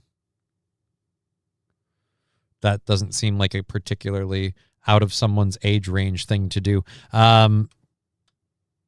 Kraken, which is why I thank goodness I still have my PS3. What? What's Kraken slapping saying? Which chat is that? I have 3 chats. Losing it all in my mind. I'm on the live one. There it is. Kraken said just Copper above, he water said. pipe used for grounding in the house. They often... oh, here we go. Discs, unfortunately, don't mean anything anymore. They haven't for a long time. I think the last game where discs mattered for me that I can think of is Mass Effect on the Xbox 360. That's the last game I can think of where discs mattered. But even back then, like the Xbox 360 games, you got the game, it was on the disc, and then you had to update it. Saint Caesar, it was a code you had to enter. Okay. It's still kind of, I don't know. Both of you are kind of lame by comparison. Ooh, we turned on the blood. Oh, I got Akuma. Like I said, I ran around shooting pig aliens in the face and then putting money in girls' titties while they shook them at me. Like I'm saying, all I'm saying is I shouldn't have been allowed to do that at my age, but games weren't rated like they are today back then. Right. the sneaky DLC on the disc that you had to pay for. I don't know. I can see Young Digger playing Katana or Sonya in the early Mortal Kombat. Okay. Who is I'm so bad with names. Who's the one that had or no, she wasn't even in Mortal Kombat. My favorite fighter was the chick who had a sword that turned into like a chain. Oh, that's Soul Calibur and that's Ivy. Soul Calibur. That's right. Yeah. I am a huge I Soul love Calibur fan. playing her. I have a lot of Soul Calibur games. On my Xbox right now, I have Soul Calibur 6 and Soul Calibur 2. And not only do I have Soul Calibur 2, I have the Soul Calibur 2 remaster. So we have Spawn and Heihachi. We don't have Link, which I hate. Soul Calibur 2 released on all 3 consoles, and each console got a special character. Yeah. So Xbox got Spawn because there was a Spawn game that played out, which I played and loved. Oh my god, the Spawn game was awesome. And then and then PlayStation, they brought Heihachi in, which wasn't even that big a deal in my opinion. PlayStation got fucked because Soul Calibur is made by Namco, who also make not Street Fighter, what's the Tekken. So the studio's related. The game's universes are tangentially related. Yoshimitsu is a big character in Tekken, was always a character in Soul Calibur, like from the jump. Right. So Heihachi coming is like, hey, and another Tekken character, cool. I always thought that was lame. That's why like the remake, I'll play Spawn. I love Spawn, but I'm like, Heihachi blows. Soul Calibur 2 had Link and Darth Vader. No, it did not. Soul Calibur 2 had Link. Darth Vader was 4. Soul Calibur 2 was awesome. 2 was awesome. 3 was their best game. Soul Calibur rocks. I had a Dreamcast back in the day, so cool. Darth Vader was Soul Calibur 2. No, he was not. He was 4. You idiot. Yeah, why don't you trust the guy who says he's a Soul Calibur fan who has all the games, including like I just said in that story, I got the digital remaster re-release for my Xbox One. It has every character but Link because they can't get the rights from Nintendo to include Link. So Darth Vader's not in that game. And I know Darth Vader wasn't in because I hated the Darth Vader crossover thing in 4. Sucked balls. Soul Calibur 4 was the worst game. Soul Calibur 5 climbed out of the hole a little bit. 6 is acceptable. 3 is their all-time top game. The games I mainly played when I had a PS2 were SOCOM and Medal of Honor series. Oh. If you didn't play as Princess Peach in Super Mario 2, you're a retard. I don't know that I played Super Mario 2. Anyways, we have 2 hours left in the show, and other than the other than like the 500 or 600 bits, we have moved Bubkiss on our goal. So we'll see how that goes. Oh wait, never mind. Balls Deep gave us $17 and says cheers. I missed that. Thanks. So I'm gonna round that up with a little of my own money, and we're gonna call it 20 because I got a little. Well, no, not even personal. We happen to have. No, it's close enough. I said it's close enough, but we have $4 that I didn't count yet from Twitch yesterday, and like we didn't make any money anywhere else. I'm like, I'll just throw that 4 to level off something. So now we're gonna count that as a full 20, and just take the 20 off the goal, and then if we make like $4 again tomorrow, I can just round it or off of Twitch tomorrow. Like if we make $4 today, I can just round that up too and count that as 5. So. Easy enough to do. So there we go. And that puts us, thank you, Balls Deep, putting us at $40. So that is awesome. Should we talk about Taco Bell making people shit themselves? Or are we having fun with the video game thing? Right now with my PS3, I have GTA 5, GTA San Andreas, Call of Duty, Modern Warfare. Only console I may upgrade to PS5. With disc. My Xbox One has a disc thing. Like I was big on getting the disc. I have the aftermarket cooling fan that you set on it. I love the like the Xbox One looks like just a big black fence post. And I got the aftermarket cooling fan that just sits right into it, and it literally finishes it out to make it look like a fence post. So it just looks like a fence post. But they built it for heat dispersion. They put all the tech at the bottom. And they put the heat sinks at the top, and it's got this kind of like the heat will rise and come out the holes on the top. I was like, that's great. And there's like intake vents on the bottom. And I was like, that's great. The aftermarket kit thing gives you some nice screens to put over the vents so that way you can keep them from pulling in dust and stuff. And then it gives you a fan. And so you just turn on the fan, and it's just lightly sucking the air out of the Xbox and then just blowing it out off the thing. So it just, yeah. I got my aftermarket fan for it. I love my Xbox, but I'll never get another console. I'm never getting a PlayStation. I think their controllers are lame and gay. Fuck, seriously, fuck PlayStation controllers. DualShock can suck my dick. Well then. It's just the truth. It's legit 110% the truth.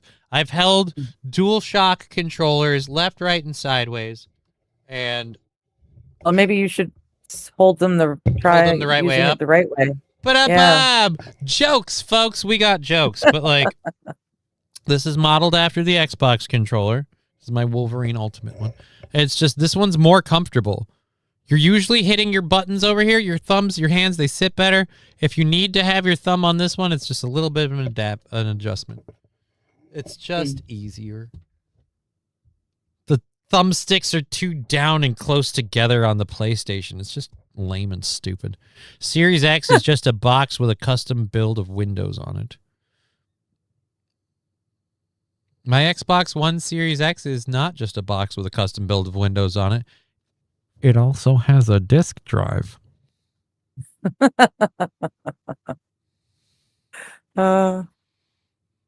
So, other than that, yeah, you're totally right. Wally World. I remember playing command line games on the mainframe computer, but then I'm a boomer. Wally World, I'll match that and beat that.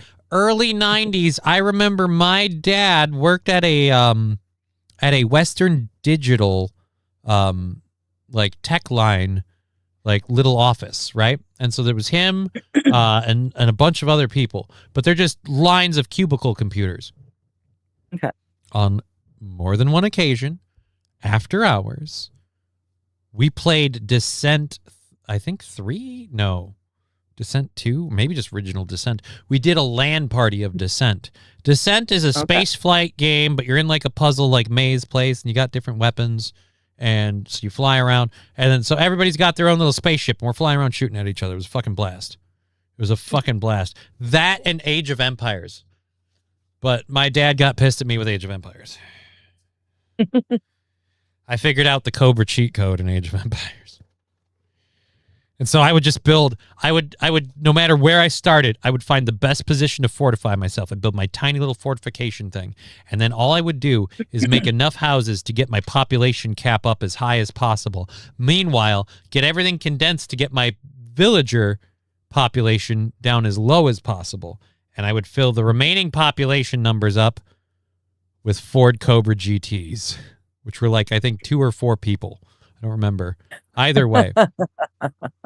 I would then drive an army. They were blue. I would drive the army of Ford Cobra GTs to every other player on the map. They just kept shooting at stuff. You couldn't do anything. They had ridiculous amounts of health. No soldier unit can compete with the thing. And it's just, it'd just be like, you're playing the game, and all of a sudden, ding, ding, ding, brr, brr, like, oh no, Johnny's attacking. And you scroll it, and it's just cars. And you just have to sit there and watch them demolish your entire village or town or whatever. And then we move on to the next. And it just, yeah. So yeah, I pulled that trick twice, and I was no longer invited to play Age of Empires. I see why. I can't do shooter games on PlayStation because the analog sticks doesn't feel right, too close together. Exactly. Like I said, DualShock can suck my dick. That controller has had plenty of time to learn, and they haven't, so fuck them. Plus, they've always been cheapy. Like, I'm not super duper strong with the hand strength, but I'm busting with my hands. Johnny, why are you wearing a hat? You're not bald. Oh, I'll explain that. I wore this hat going out today because it was sunny out, and I got home and we were time crunch for the show, and I have hat hair. It's not good. I was like, ooh, I don't got time to go wash that out. So we're wearing the hat for the show. Keeping the hat on. I might as well be bald today because my hair is ugly. Nikki thinks the hat makes you look younger. It does. The white hair or light hair I have is the only thing that I look incredibly youthful if I want to. You know what I mean? Just the right. I do the right thing and I get carded for cigarettes. Not that I smoke. All right. So yeah, we've been trying to get to this Taco Bell story for a hot minute, and we've got about 2 hours left in the show, a little less than. So we better get at it. And plus, I don't know how much everyone's loving the gamer talk. I know I am, but I don't know about I don't know about everybody else. Oh shit! Hold on a second. I gotta check my. Did I get a notification in my email? Best cure for hat hair is headphone hair. And now I have both. Right. I gotta text somebody else. DualShock is the greatest controller ever made. Johnny don't know pussy. All right.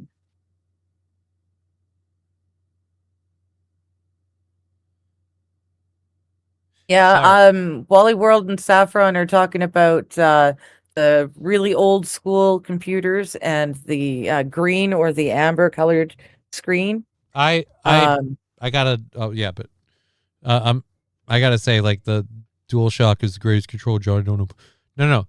I have fucking broken DualShock controllers just by how tight I've clenched them. So that's one reason why they're not the greatest controller. The greatest controller is the Razer Wolverine Ultimate corded USB controller. It's your standard Xbox controller. It's got great satellite like handling there. You got extra buttons right here, and you've got extra buttons down here that mimic your XYAB buttons, so you don't have to take your thumbs off the sticks. You can be comfortable the whole time. Both trigger buttons, and you can shorten the trigger to a hair trigger with the adapter. And then these buttons right here can speed or slow your crosshair movement for fine-tune aiming. You ever set your controller to be super duper sensitive, but you're playing a first-person shooter, and then you scope up, and now you're like, wow, you can't do it? Hold the slow button. Problem solved. Ever have it set up, but you wish you could move just a hair faster in the moment for one little bit? Hold the fast button. Problem solved. I still get shit on by people using those controllers. Extra buttons are lame and gay. Who said that? Oh, holy shit. I gotta thank Wally World just a second. Oh, thank you. Hablo Pachenko gifted a membership by Wally World. When Pong came out, it was mind-blowing. Dude, I remember playing the Atari. I remember that. Like, that's how far back my video gaming goes. But I don't know if it was mind-blowing. It might have been back then. So Wally World gifting that subscription to Hablo Pachenko. Let me roll the cowbell for you. Coming out for you in 3, 2, moo.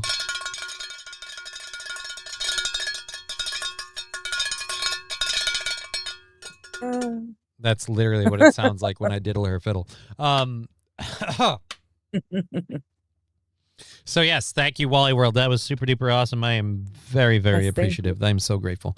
Outside of Rufio Phoenix, I don't know too much about gamers, says Johnny Hates Books. Oh.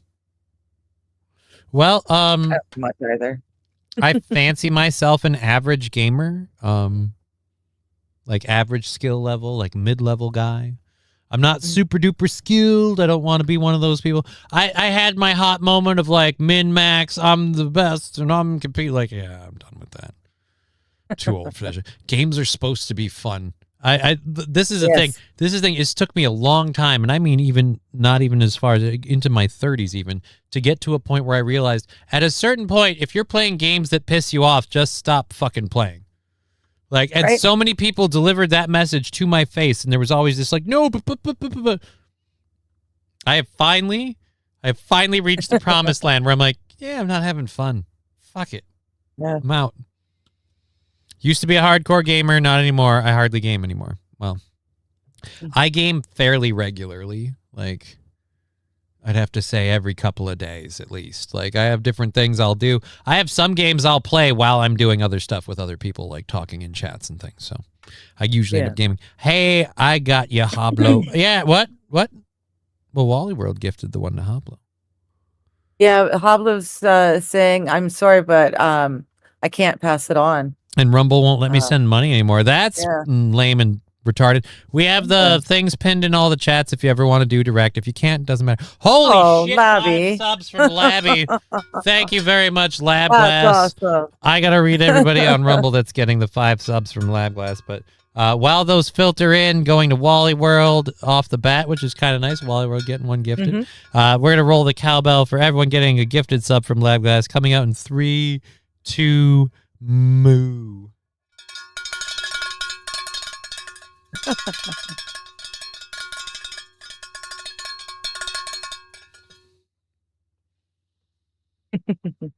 Yeah, I'd say my hardcore gamer days ended when what's the name of the game? Shit. Battleborn died. When Battleborn died, my hardcore gamer days ended. That was the last. That one was like it was supposed to be competitive and everything else, but it just it didn't work well.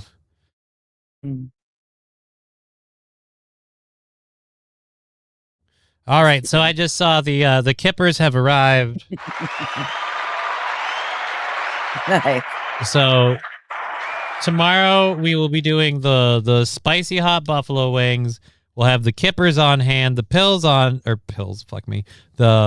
the jelly beans on hand, both spicy and gross. We've got the crazy gum that I still am very not looking forward to. I'm not a huge mint fan in general, and I'm looking at this stuff, and it's like the world's strongest gum. And I don't trust anything that says it's explosively strong. Well, in the 2 stages, it's kind of scary too. That's right, Mr. Q. Bless that, Lab Glass. Yeah, it's explosively strong. So the Wheel of Torture tomorrow is going to have tortures aplenty for everybody else. And of course, before St. Caesar asks, yes, we have the flippin' Marmite. We're gonna. Yes, we do. That wasn't really a. We didn't launch a hype train or anything on that because those were all on Rumble. But we're gonna do a little toot for you guys to say thank you for that, and then we'll get into our next story, which is something I've been trying to get to for a minute, and you actually want to talk about. And we're running up to the hour-and-a-half line here, so we better mosey. Holy crap. Yeah, like today's been, you guys have made today so much fun. It's been flying by for me. I hope it's been flying by for you too. Thank you. I have had a blast, and I hope you have. Yeah, Taco Bell, several locations have been pulling ingredients off the menu as an explosive diarrhea parasite cases have been surging. Oops. So, like, we all make the jokes. Like, I don't know if I played it on this show, the rolling in the deep fried, like, yes. There I ruined it song. Yes. But we've all made the jokes about Taco Bell messing with your guts and giving you the runs and all of that thing. And dear Lord, they are finally fulfilling that prophecy.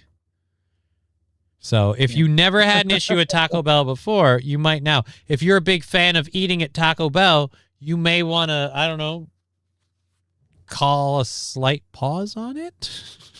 Yeah. Matthew Q with 10 jewels. Happy poop. I don't know that it's happy poop. It's explosive diarrhea. I mean, probably not very happy. Let me ask you, Mr. Q, how happy are you when you're having a bout of explosive diarrhea? Here's the only way I'm even remotely happy, that I get there in time. That's the happiness. That's the happy line. Everything after that, horrible. So I get there in time. Woo! And then explosive diarrhea. Like, nothing else is good. Yeah. A parasite. Oh my God. You're just going to keep shitting and shitting and shitting and shitting. Oh. Whether there's shit to be shat or not. Oh. I had salmonella once. Oh my God. I thought I was dying. So awful.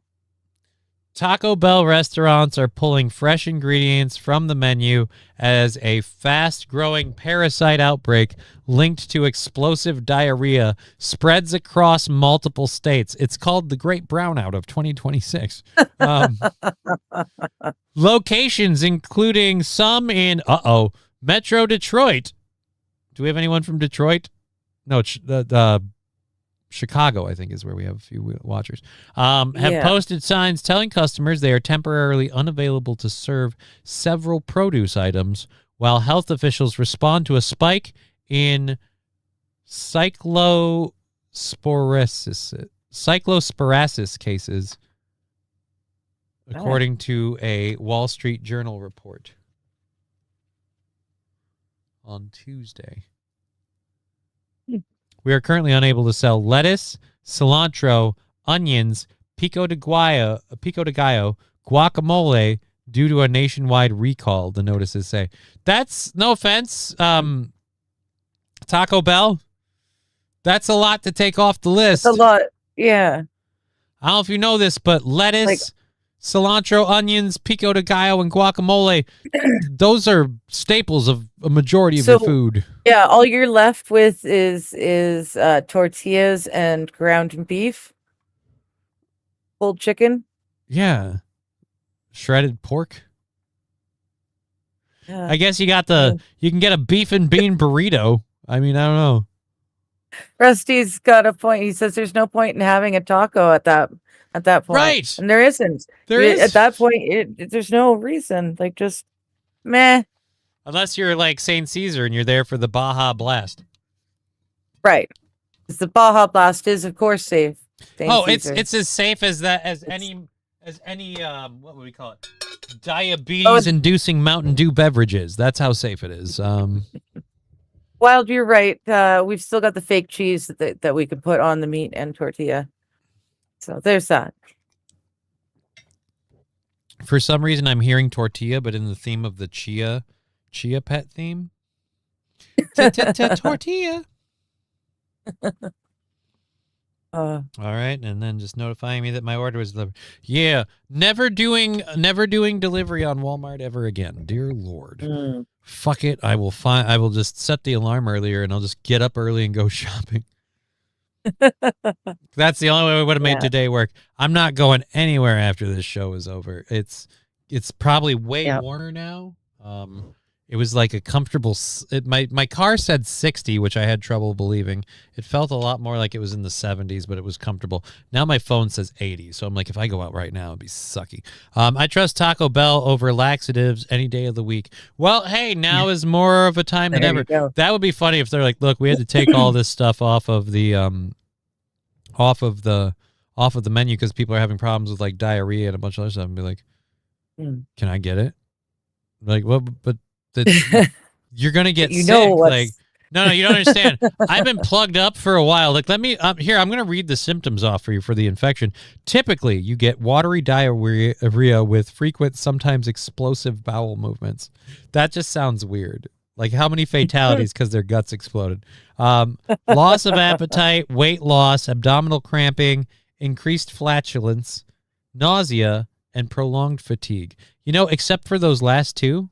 I'm like, hey, man, if I clear out my weekend and you can tell me this is in and out in that time, it's swimsuit season. I might be willing to do it. Plus, if I shit my brains out all weekend, I'll feel better about going in the pool during the week because I'll know I can't shit myself in the pool. There's nothing left. There's nothing left. I might blow a few bubbles, but who doesn't have fun with that? Hey, did you just fart in the pool? No. I utilize jet propulsion. That's what that was. You know how a Skidoo works? It's the same as me, but mine comes with a smell, and I don't go anywhere near as fast. I'm safe for indoor use. Right. Oh, my. Matthew Q asks, why does Canada hate dairy products, milk in a bag, and fake cheese? We get milk in a bag here, too, man. There's no fake cheese in Canada. Well, there's probably fake cheese in Canada, but no. I was reading someone else's comment, and they were commenting about the fake cheese used at Taco Bell. So we don't have fake cheese. Don't go there. I love my cheese. But I'm just the whole milk in a bag. Don't have milk in a bag here anymore on the West Coast. That disappeared. But yeah, at one point everyone had the special Tupperware. The special pitcher. I had one growing up. And I have to say that you just cut the corner off. You put it in, cut the corner off, and you pinch it off. Yeah. I got bad news for you. The airtight seal of your milk pitcher ain't much better than that. So I honestly, here's my thing. Even pinched it off. All right, now you're a fucking heathen. All right, but we just went either way, the whole milk in a bag thing really wasn't that big a deal. It was only a problem at the end because then the bag's almost empty and it's sliding around in that sumbitch. But by then you can do it by hand. Yes, the tostadas were the bomb. Mexican pizza, peak Goyslop. What's Goyslop? Taco Bell? I don't know. Anyways, yeah, I'd take all of that. Lose a little weight for swim season. Fucking do it. Explosive diarrhea at Taco Bell. Blowing up that bathroom like a stick of dynamite. Bong, run for the border. The border being your bathroom. I'm imagining a Mortal Kombat diarrhea fatality. That would be horrible. Oh. Especially by the standards of today's Mortal Kombat fatalities. Because they are graphic. Like that's another one where I'm kind of like Mortal Kombat 1. I'm like, this was a game where back in the day, like we played Mortal Kombat like around Christmas, like as a family, we all played Mortal Kombat. Yay, it's a fighting game. Look, the way it's so like the X-ray attacks and stuff, it's so over the top graphic where I'm like, I don't know that I want kids playing this stuff. You know what I mean? Like it shows you getting stabbed through the face, then you're seeing it go through the skull and into the brain. It's like it's visceral and it's a bit much. So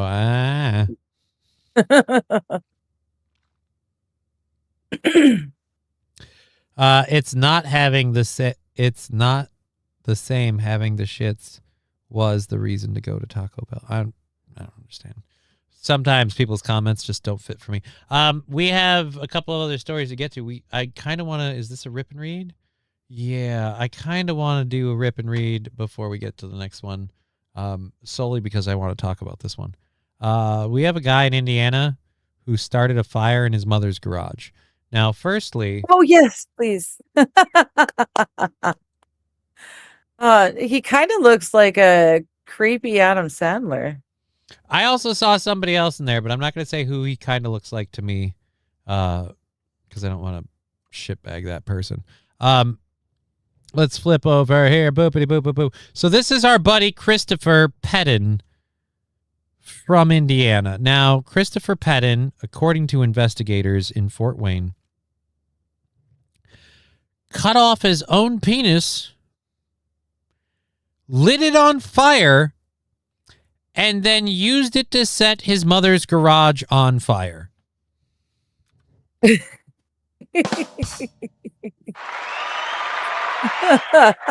that deserves an applause. I didn't know peni were flammable. I didn't either. First off. I didn't either.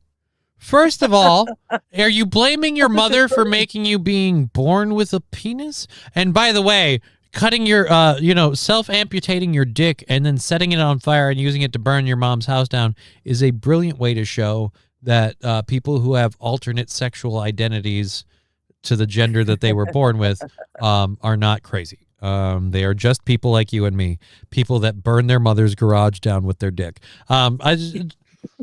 There's so much about this that's like, what the? First of all right, let's just start at the top. How did you not lose consciousness from blood loss? Right. There's a lot of serious veins in that region. Secondly, how did you endure the pain? I have to imagine it wasn't comfortable. Yeah. How do you do that to yourself? Thirdly, and I gotta say this, like, you had to have a dick of a decent size if you could set it off and use it as kindling to start a fire, right? Like, it seems like a waste, bud.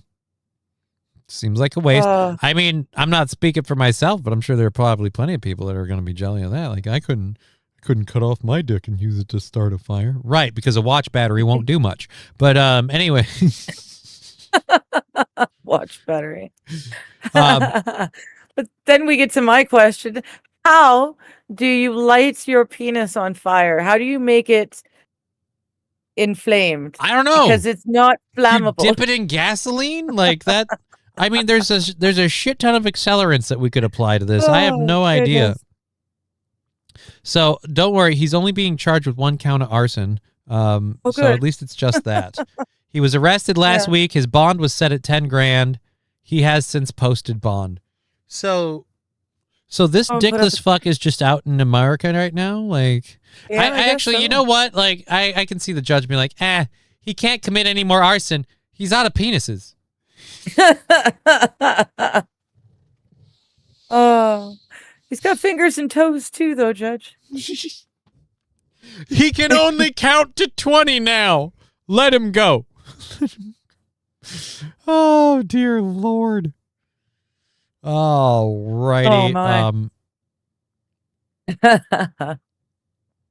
my.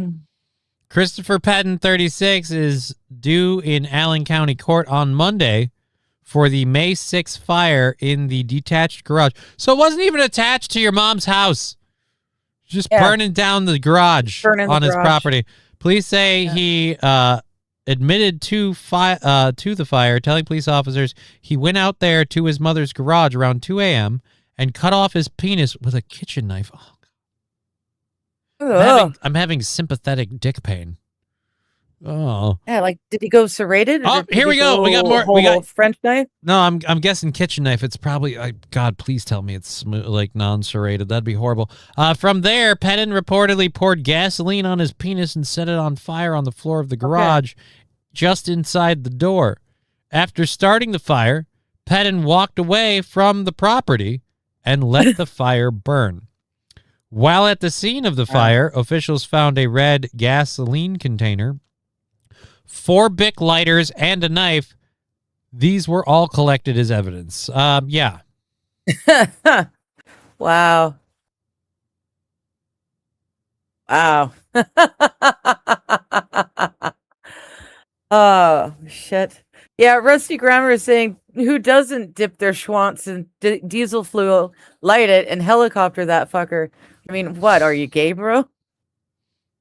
Doesn't everyone do that? Well, except that he chose not to helicopter it. He chose to cut it off, and then dip it and set it on fire. There was no helicoptering to be had. It's just, dear Lord. At least he didn't use a spoon. Why a spoon, cousin? Why not an axe or a sword? 'Cause it's dull, you twit, it'll hurt more. It's my favorite line of any movie ever. Is it not Balian of Ibelin? That's the fucking Crusade movie. But at any rate, when the sheriff's cousin is literally talking to him in Robin Hood, Prince of Thieves with Kevin Costner, and he's just like, because the sheriff threatened him, he's like, I'm gonna cut your heart out with a spoon, Loxley. And then the next time you see him, he says, why a spoon, cousin? Why not an axe or a blade? And he looks at him like he's the stupidest person in the world, and he steps at him. And I'm forgetting the name of the actor. I can see Alan him. Rickman. Alan Rickman? Yes. Yeah. think Alan so. Rickman, one of the best roles he's ever done is the sheriff in Robin Hood, Prince of Thieves. I was about to say Men in Tights, vastly different film. But at any rate, Yes. in my opinion, one of his best roles ever is that, next to, literally paired right next to, so hard that you can't even tell, him being the villain in the first Die Hard movie, which was also a great role for him. But yeah, just the part where he turns, he just steps out, 'cause it's dull, you twit, it'll hurt more. And it's the way his voice quivers when he says more, like it's actually painful for him to explain it because it's so stupidly obvious. And it's, it's my favorite moment ever. So thank you, Mr. Q, for giving me that opening. 1990s Robin Hood was amazing. Yeah, dude, Robin Hood, Prince of Thieves was pretty amazing. Yeah. Something I think you guys were talking about on your show, the fact Kevin Costner apparently had an English accent, but it was so abysmal, they're like, yeah, don't do it. Yeah. Just don't bother. There once was a man from Nottingham who tried to cross a river. What a dope! He tripped on a rope. Now look at him shiver. This is a fun time. That's a good movie. Best bad guy ever to die, Robin Hood, Prince of Thieves, or the Harry Potter series. Oh, he wasn't a bad guy in the Harry Potter series. Yes, he was. He's a sleeper agent. He's deliberately being a bad guy to help Harry stop them at the end. he's quibbling. I didn't read the books He was still a bad guy the whole way through. Yes. But it was for two reasons. It was for two reasons. One, to get in with the bad guys. Number one. Two, because they had to destroy all the Cruxes or whatever. It was so they could help make sure they got all the Cruxes to kill him. Two, it's because he loved Harry's mom and kind of never forgave Harry's dad for being Harry's dad and fucking Harry's mom, and then both of the parents dying. So he kind of like had a grudge.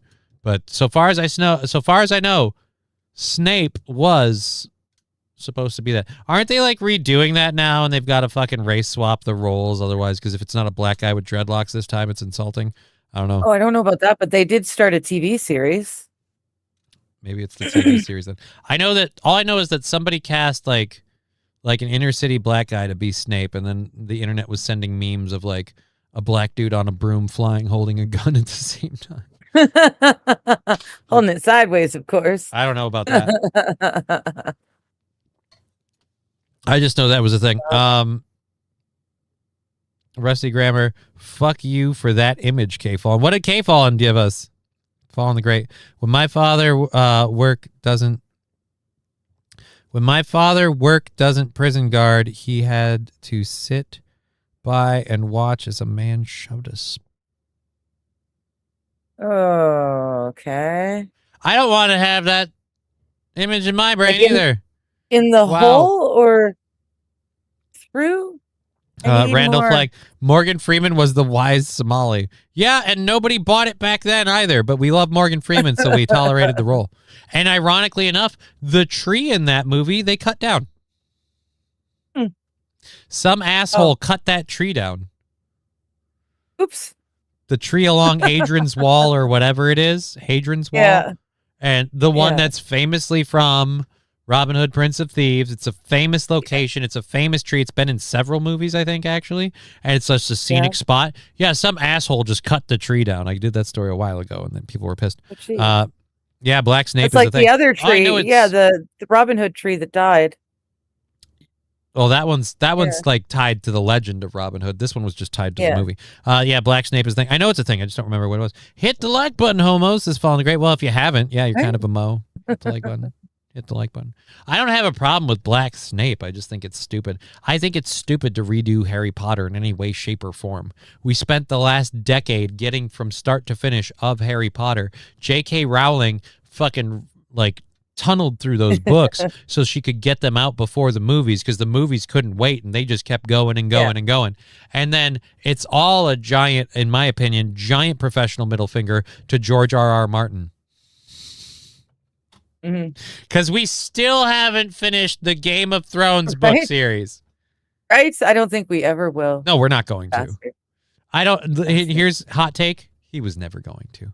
Once it got TV show level, he told the TV show how to finish it, and he was just like, "We're just going to let this be this." He knew well, like to his credit, he's smart enough to realize, it's moved to a superior medium where more people will access it, where more people will be able to do it. And early on, for the first, 3, 4, maybe even 5 seasons, it was pretty legit to the books and staying pretty on point. There was not a whole lot of griping to be had of books v show. So he was probably like, we'll just suck and let them fucking finish it out and call it a day. But then they fucking aborted that baby in the 11th hour. And now the whole thing's a giant pile of shit. And they're trying to just pretend it never happened and do a different Game of Thrones show, which I will never watch. He worked on video games too since then. Yes, he's worked on video games and he helped provide some storyline and stuff to it. But my point is, he's had more than enough years to finish the Fire and Ice book series. He's supposed to be down to like the last book. And they were waiting for the last book at We've the been waiting start for a long time of the TV show. Keep in mind, the TV show aired, went on air. Fans were still waiting for the last book. We hope he doesn't die before he finishes the last book. Still waiting. Still. But hey, it's fine. I don't know what's worse. Storyline for a video game. I'm wondering, but I which would be worse? The George R.R. Martin were just waiting and waiting and waiting for a book that'll never come, or the Steven Spielberg, who actually finally, after years of waiting, finished his series, but it was such a Not Spielberg. Or no, not Spielberg. Stephen King. There you go. Thank you. Stephen King. I see I'm horrible with names. But Stephen King left. He finally finished the series, but it was like a big middle finger to his fans. Wild Savage. So Suffer. horrible. Martin is on his yacht eating grapes and getting a foot rub. He is. He is. I don't blame him for not bothering. Like, I don't blame him. Like, you put the show in the hands of those two idiots, and they did fine for a while, but the minute they got a better gig coming down the line, they went, yeah, fuck it, let's just torpedo this thing and get out of here. And then go do the other thing. To which they subsequently, I don't know, did they make the Star Wars movie and it sucked, or did they just get canned from the Star Wars movie because of the show? I don't remember.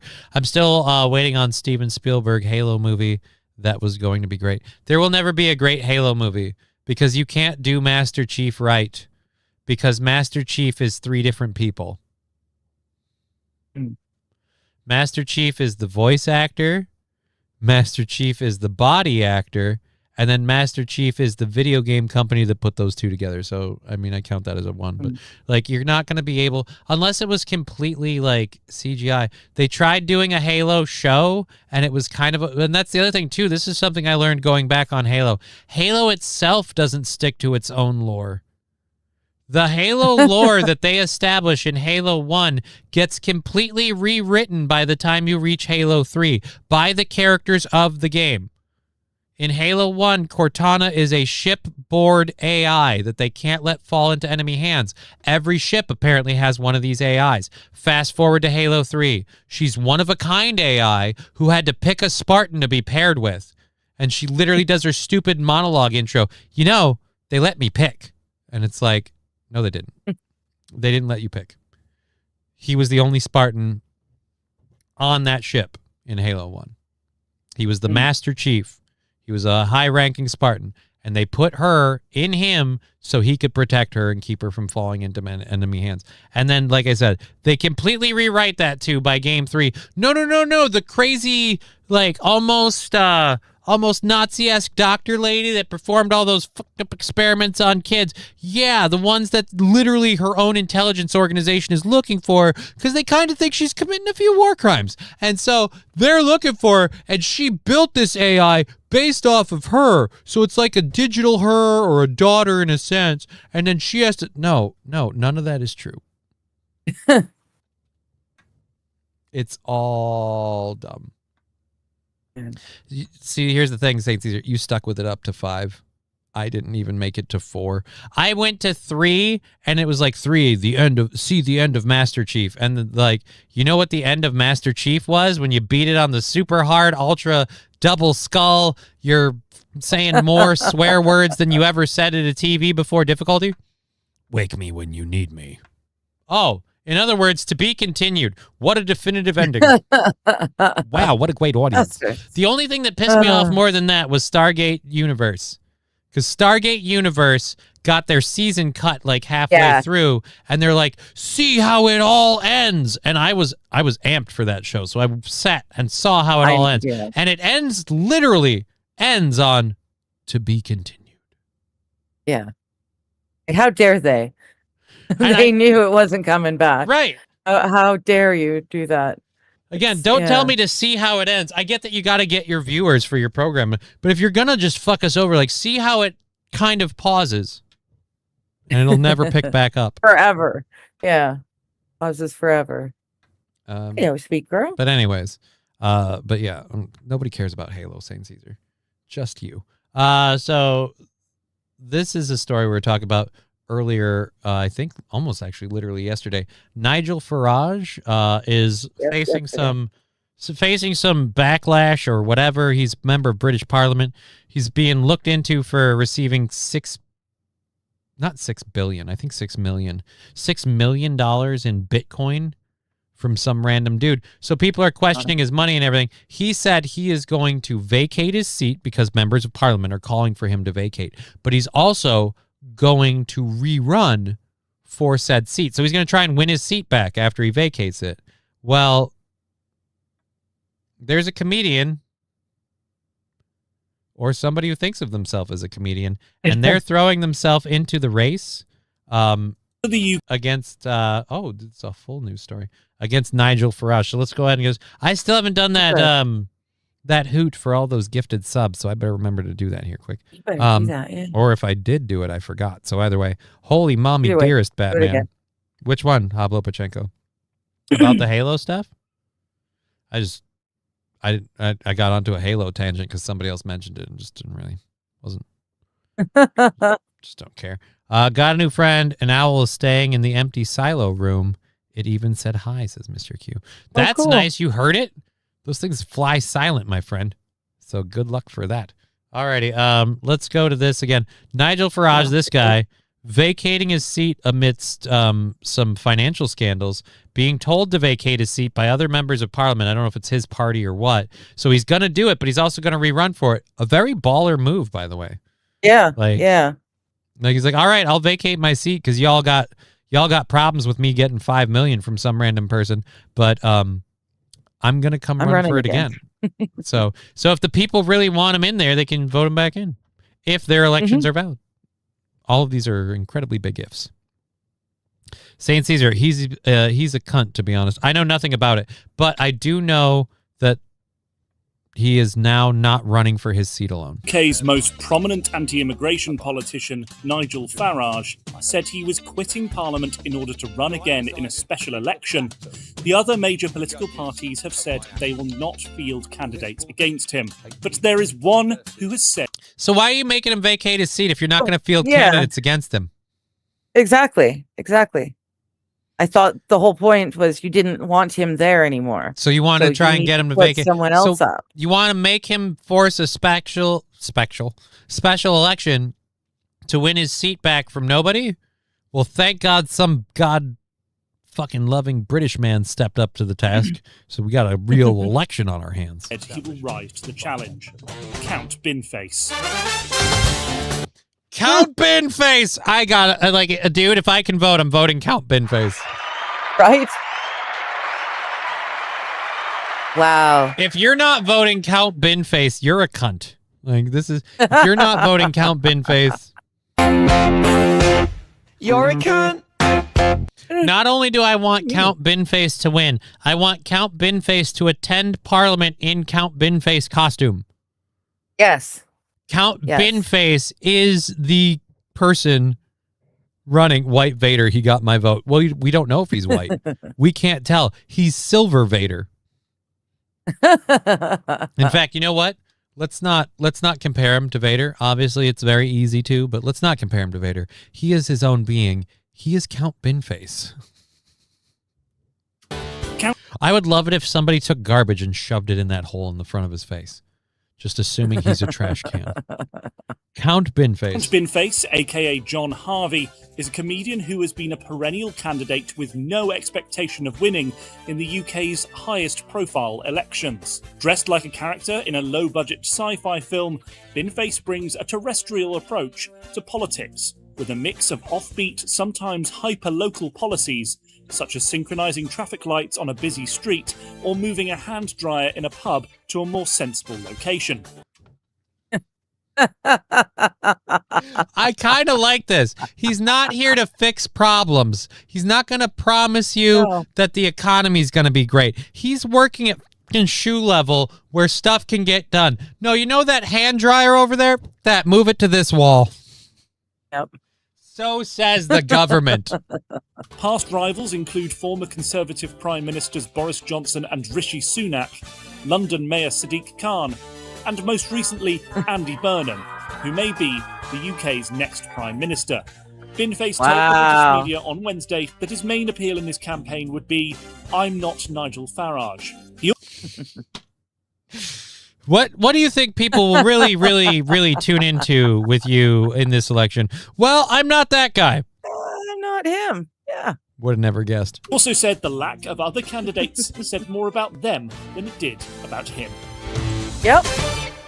That's exactly right. They want him out, but they can't be bothered to put up another candidate. Says an awful lot about them. Again, I'm impressed that Count Binface, who Open image, a new tab. This is our Count Binface. This is who actually is Count Binface, Jonathan David Harvey.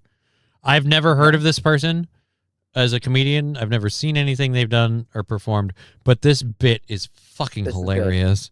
He's got my vote, says St. Caesar. I just want them to say, danger, danger, Will Robinson. Something like that would be fun.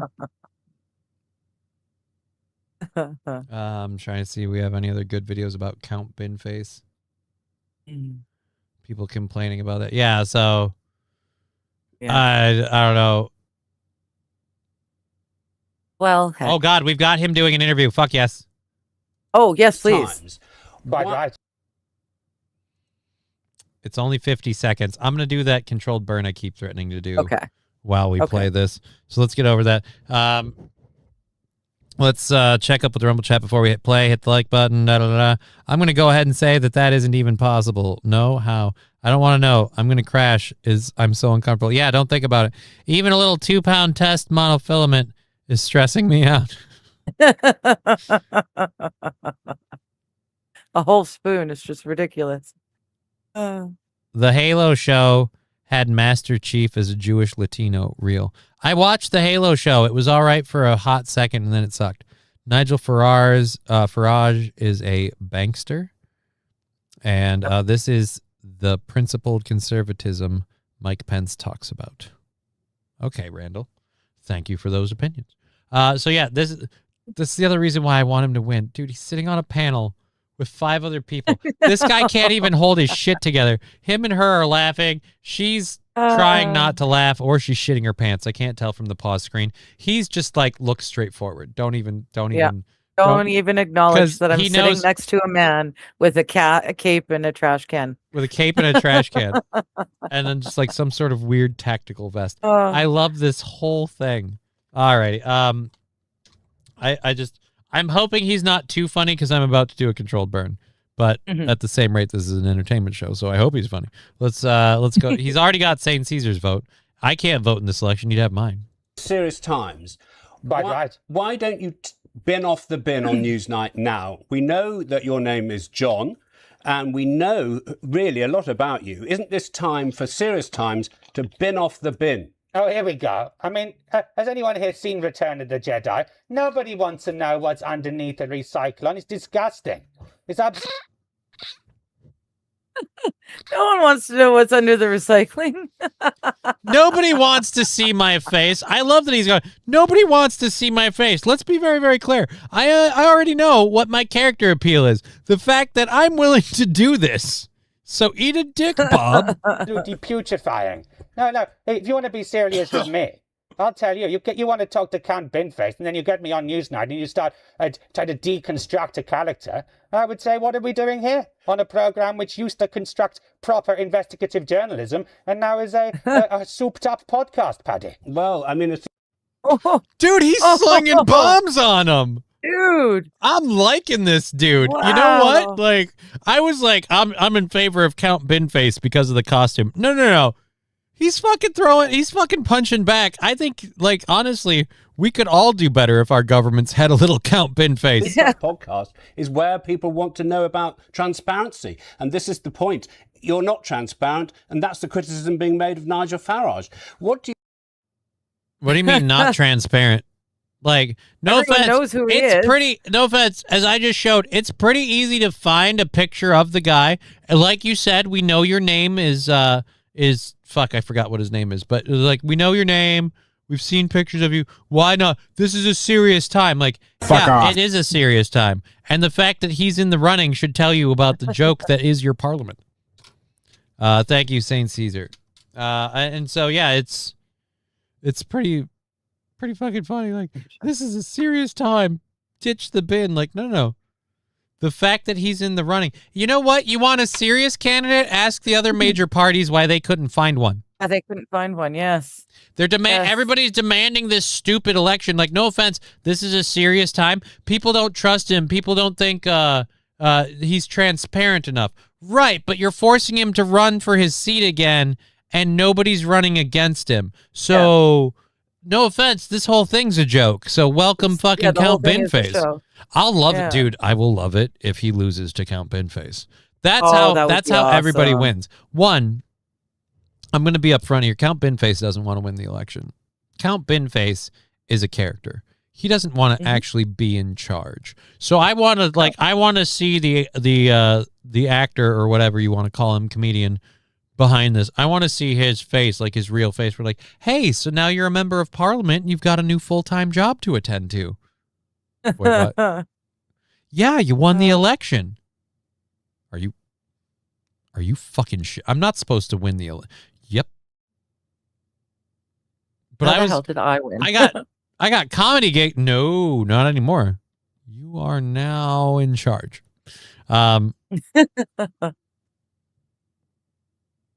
Fucking hell, the state of women on this show should be rated 18 plus. Why?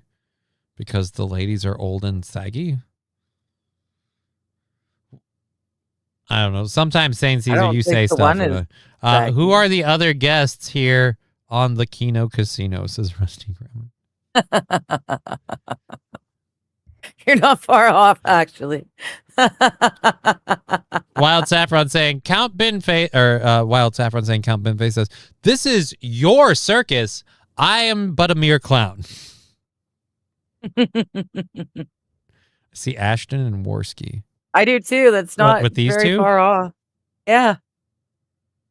I mean, I don't disagree, but still, obviously I don't have any problem with I don't have any problem with anybody really, but like Kino Casino, I don't even know if they've even I know they know who I am because they talk about people in the spheres that I orbit in, and so I've probably been brought up before, but like.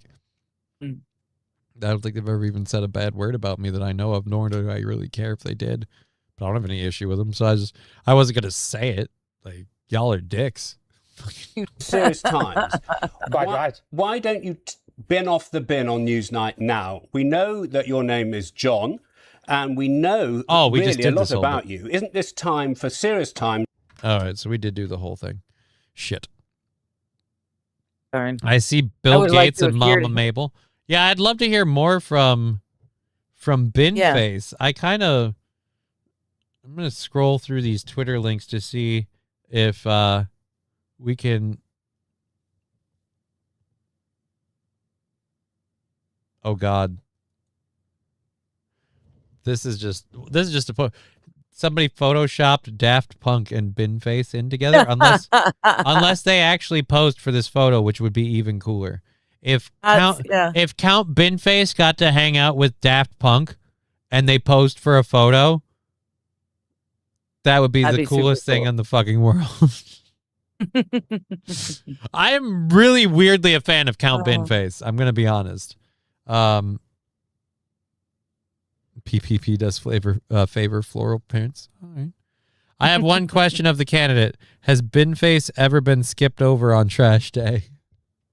And how did it make you feel?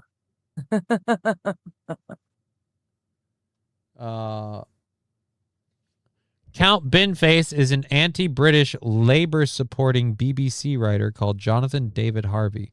Don't fall for the bullshit. Okay. They're really like Jane Richford. Don't fall for the bullshit of what? Yeah. Like, he's an anti-British Labour-supporting BBC writer. He also is completely not serious about running for office. This is a bit to him. You realize if you really want to punish this man, if you really don't like him, you want him to win the election. Because the last thing he wants is a new fucking job. And I don't know, that's a real Sophie's choice. Do you refuse because he could refuse the election and put the other guy in, then everybody who voted for him is pissed. Or he takes the gig. But either way, or you bail from the gig and they have to do a new special election, like people will again be pissed at you. Yeah. Again, if you want to punish this guy, you don't complain. You elect. This is one of the few people running for office who actually doesn't want the gig. and this is how I know about it. If he seriously wanted the job, he wouldn't do the character. No. This is why, like, and I know, like, we called for it at one point in time, like, people and who were fans of, like, The Daily Show and The Colbert Report would call for, like, Jon Stewart and Stephen Colbert need to run for president and VP. Yeah. And it was like, the funny part about that is now, looking back on it, I don't think people really realized how much Stephen Colbert is a character. Because when he finally got The Late Show, when it became The Late Show with Stephen Colbert, we got to meet Stephen. Stephen got talked to by Jon Stewart himself, like, kind of like, you realize you're stupid, right? Like, over the whole COVID thing. So, yeah, this is one of those where, no, he plays a character. He doesn't seriously want the job. You probably don't seriously want him in the job. Of course, he's not that character. But if you want to punish him, you make him do that job. He isn't going to stay long. Atomic Ray. He looks to be full of trash. Oh, someone's got a kitty. Oh, dear Lord, I just missed this. Oh, wait, no, it was one of Lab Glass's earlier memberships when I thought it was a new one. So gifted to Rob. There you go, Rob. I'm going to run for mayor as... Whoa. Wow. Randall, I don't know how well that could do, but there is somebody in like an African country somewhere that's like running who has the last name of Hitler. So. Oh yeah, I remember. That's the weirdest thing. Hitler won. We don't have South American Hitler. We don't have German Hitler. We've got Black Hitler, and he's in office. And by all accounts, from when we covered that story, decent politician. Okay, we have an hour left in the show. Hot damn, it's flying fast. Yeah. I've got this last little rip and read here. I am, as we all know, not very religious. You got a bunch of Bible study books that you are super stoked about, and so this might be a fun topic for the two of us to kind of go at. A Presbyterian denomination is now delaying a debate it was having. And what do you think? I don't know much, like, if Presbyterian's enough of a clue for where we're going with this. What do you think the kind of stuff a Presbyterian church might debate? Oh, well, they've already figured or decided that gay sex is good sex. So I don't know what else would they want. They were having a debate on whether or not, and I want to stress that it's not the subject itself, it's the people of this subject, whether or not pastors needed to be monogamous. Oh. Yes. See, like, that's the fun part. Like, According the to rest the of the Bible, world, we're still like, we're looking at thinking maybe the pastors should be allowed to have a wife. The LGBT Presbyterian church is like, yeah, but you have to only fuck one person. It's like, I'm sorry, but aren't the pastors supposed to be like the moral standard? Yes. Shouldn't you be an example as a pastor? At the very least, like, you might have your flaws, but you strive to be an example.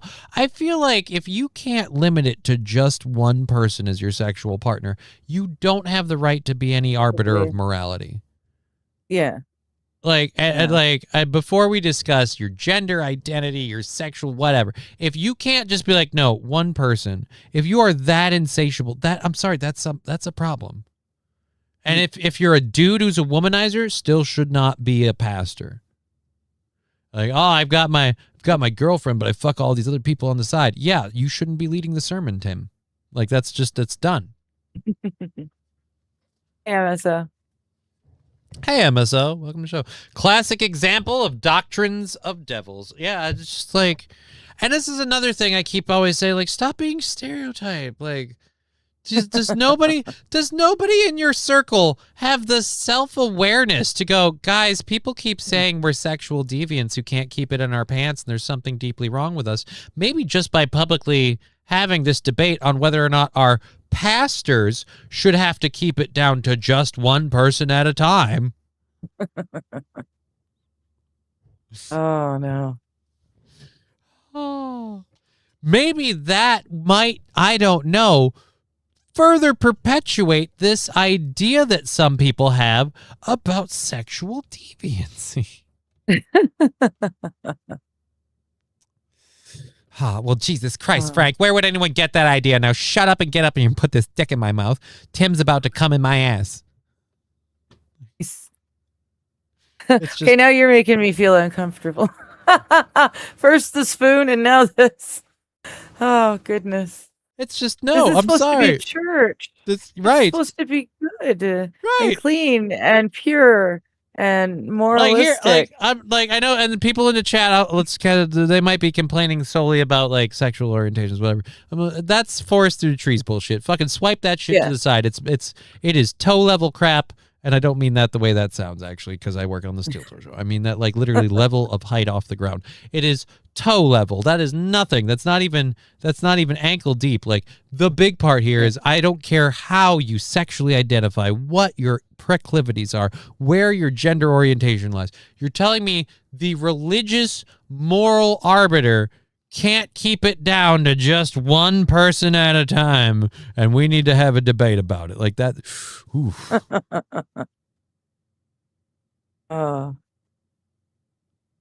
No, I haven't. Matthew Q, have you heard the theory about Jesus hanging out with 13 other guys? ... Maybe that's their argument. Like, well, if you really think about it, the Last Supper is just a picture of a bunch of dudes before they fuck. No, it is not. Not supposed to be. Most certainly is not. I have to hop off for just a moment. I need to refill my water Here bottle. she goes again. While she pops off, I got to catch up with this. Wild Saffron commenting on Rusty Grammar, saying something about running, saying, run as mayor, no homo. That could have a problem. I don't think that'll work. Or maybe you meant that for Randall and not Rusty. Because Randall is the one that said, I'm running as mayor. Yeah, I know, and I'm not reading that one out loud. Don't tell anyone, but Digger has a gold-plated shovel in her garage, says MSO. Thems is incriminating words. And You're supposed to keep that to yourself, MSO. 8-6. I got to move it again.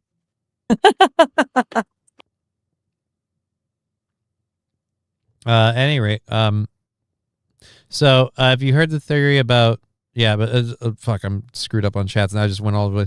That's why I stopped going to church. So-called shepherds doing sin and preach the gospel, but do things against it.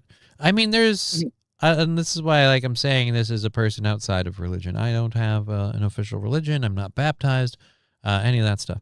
I'm just saying, like, it's just like, any religion, it doesn't matter if fucking Jewish, Muslim, whatever. You would think the person at the front of it would be again kind of an ideal or an arbiter of morality. Like, I feel like you shouldn't be shepherding the flock if you have just as much clue of where they are as them. Like, the idea is the shepherd has a little bit more of an idea of where they're going. The guy at the front, or girl or whatever at the front, and I just feel like even in all of these Presbyterian churches, like the whole like finding a life partner thing is pretty big in most of them and most religions. I don't think there is a single religion other than the Mormons that's like, and Mormons, it's one way. It's not like a wife with multiple husbands. It's no. You get multiple wives. Well, what if one woman wanted to have multiple husbands? Blasphemy. So what if one cougar wanted to marry a bunch of like 14-year-old boys? Get that degenerate out of here. All right, what if one 48-year-old guy wanted to have a bunch of 14-year-old wives? Well, he's just following the tenets of God. See, that's a weird dichotomy that I don't go forth and procreate. There's a schism here. Go forth and multiply. But anyways, so yeah, and like I said, barring the Mormon one, I don't know a whole bunch of religions that are like, haha, polygamy. Snitches get stitches, says Mr. Q. Strictly for investment purposes. It's registered. Yes. A gold-plated shovel. It's for investment purposes. Okay. You know what? I got an idea. You either say it's an award or it's an art piece. That's not a shovel. That's an art piece. Plus, honestly, like, if it's gold-plated, no offense, you're not using that for digging. You're not. I would laugh if you went as far as having like the shovel handle and you have a regular head for it, and then you have the gold plated head. And like if the cops come, you put the gold plated head and you hide the regular gold plated head on. and you go, no, that's not a shovel. That's a display piece. That is it is specifically for display. It's very expensive. Please don't touch. And then like as soon as the cops leave, just and now to dig in my garden, like fucking Jesus. I was gonna say I could just covered it in gold foil. Say that it's gold plated. And lie. But then the foil better not have a fault. Like it's that's a difficult one to slide. That's true. That's true. The foil is not going to be MSO, the handle is solid gold. That'd be even worse. Yeah, I would break it in 5 minutes. Not a good shovel, says Mr. Q. Jesse saying, hi guys, I am so high. Well, welcome to the show. Family gravel shovel. Family grave shovel. Excuse me, I can't fucking speak. God damn it. All right, so my priests at my parishes are all, oh, wow, that's a weird one. Jesuits. Dear Lord, did I read that word wrong? You saw what one I put, right? My brain added a letter, and it was weird. I was like, wow. I thought it said Jesuits. Yes. I was like, dear Lord. It's a horrible thing to say about the people at your parish. Like, and then I went, it'd be very weird. Jesuits. Freudian fucking slip. Make a wood cover. The shovel identifies as a rake. All right, I guess. Gold spray paint, but that's probably banned too, says Wild Saffron. Ooh, that could work. Gold spray paint is definitely allowed. One of the neighbors likes to spray stuff. He dresses his cat up in costumes. One of my personal favorites, she's a gangster, so she's got gold chains hanging from her, just loads of drip hanging from her, and sunglasses on, and he does it for the cover art for the music that he posts.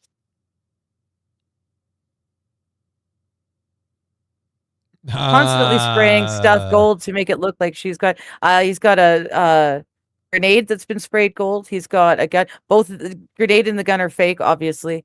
Well, the grenade's real, but it's been drilled out. But yeah, he's got a gun that he's done gold. Yeah. Yeah, I'm with St. Aaron. He spends a lot of time dressing up his cat. Well, no, it's specifically for the thumbnail. Look, I'm not saying the music video. I'm not saying the guy's flying any red flags. I'm just saying there's a maroon square waving boldly behind him. Just weird, like, and to be fair, like, you call me a fucking fag or whatever. I have 2 cats. I'm a cat guy. I wouldn't say cat parent, but I do. Like, I've had both of my cats longer than my daughter. Like, yeah. So I've had them for a while. I've been a cat owner for a while. But yeah, that's some sketchy shit. Like, I'll make them pose for the show. I will abuse their likeness for financial gain. But yeah, that's a bit far. Mr. And Q's to be got, fair, anyone who regularly dresses up their pets, I question. Well, it's not regularly. He doesn't do it all the time, but when he goes out. Used her as the model for a few different Does she albums get paid? now. Johnny is a crazy cat Catnip. lord. No, I'm not.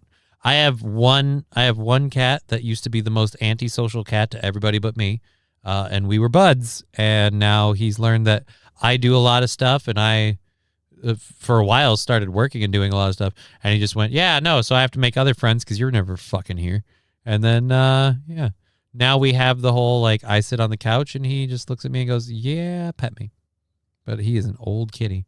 I'm worried we're going to lose him soon. I think Aaron has shown his dog on the show. Yeah, he has. Gordy, it's tiny. It's a tiny little thing. I'll say this: Gordy is a cute little pup, but I don't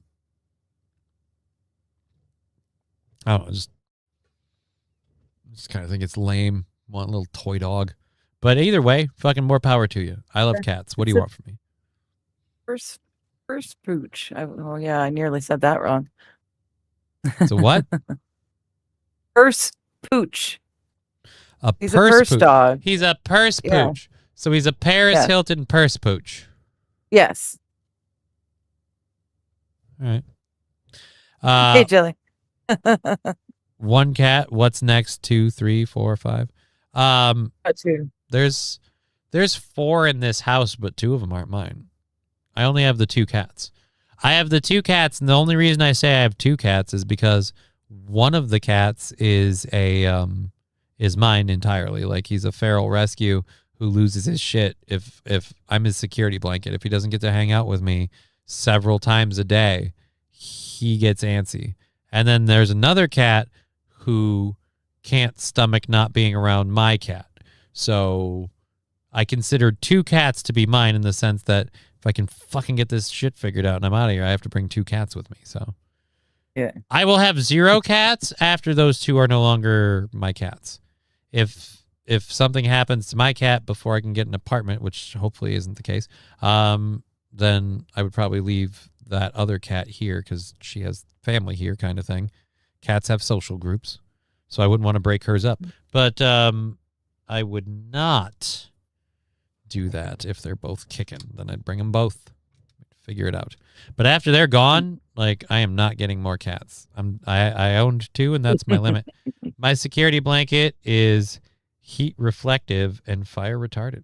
Oh, that's a nice security blanket, Jelly, for the smelly. Yeah. Alrighty, so Matthew Q, I have 3 house cats. There's probably another 25 that run around the 3 properties around here. That's a big colony of cats. When Digger puts on her Wonder Woman costume and has that gold shovel in hand, it's a sight to behold, says MSO. You have I don't have a Wonder Woman costume. I do not. Yeah, I told you it's a French maid Wonder outfit. Woman. I seen it.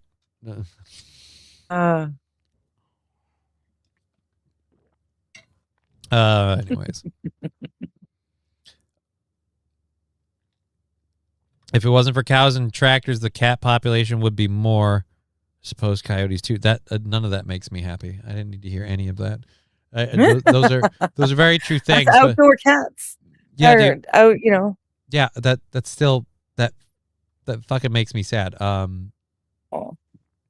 I have a problem with empathy where, like, you tell me about that and I can't help but think about that poor animal that got stepped on by a cow or run over by a tractor or eaten by a coyote. Like, none of those things are cool for me to think about. What the hell is this? Oh yeah, this is the same story we're talking about. So yeah, way to go, Presbyterian churches. Yeah. Can't decide if they want to be monogamous or not. Yeah, they flipped out over the decision to be monogamous a while ago, so they were going to have a debate about it. Now they're delaying. The Presbyterian Church of USA delays the debate on requiring monogamy for clergy. A controversial proposal against polyamory was referred to a committee.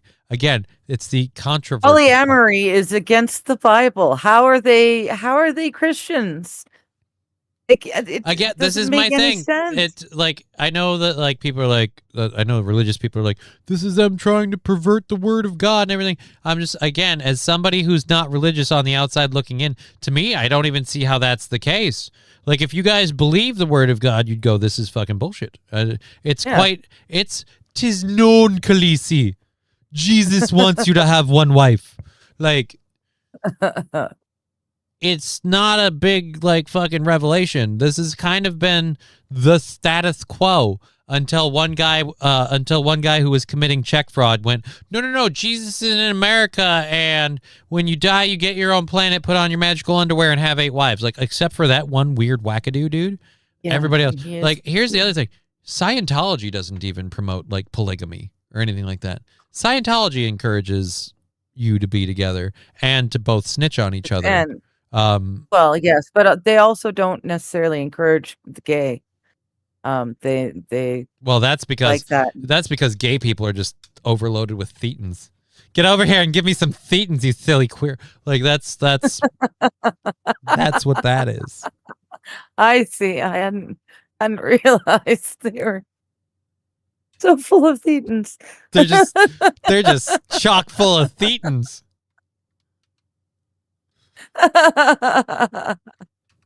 Oh my gosh.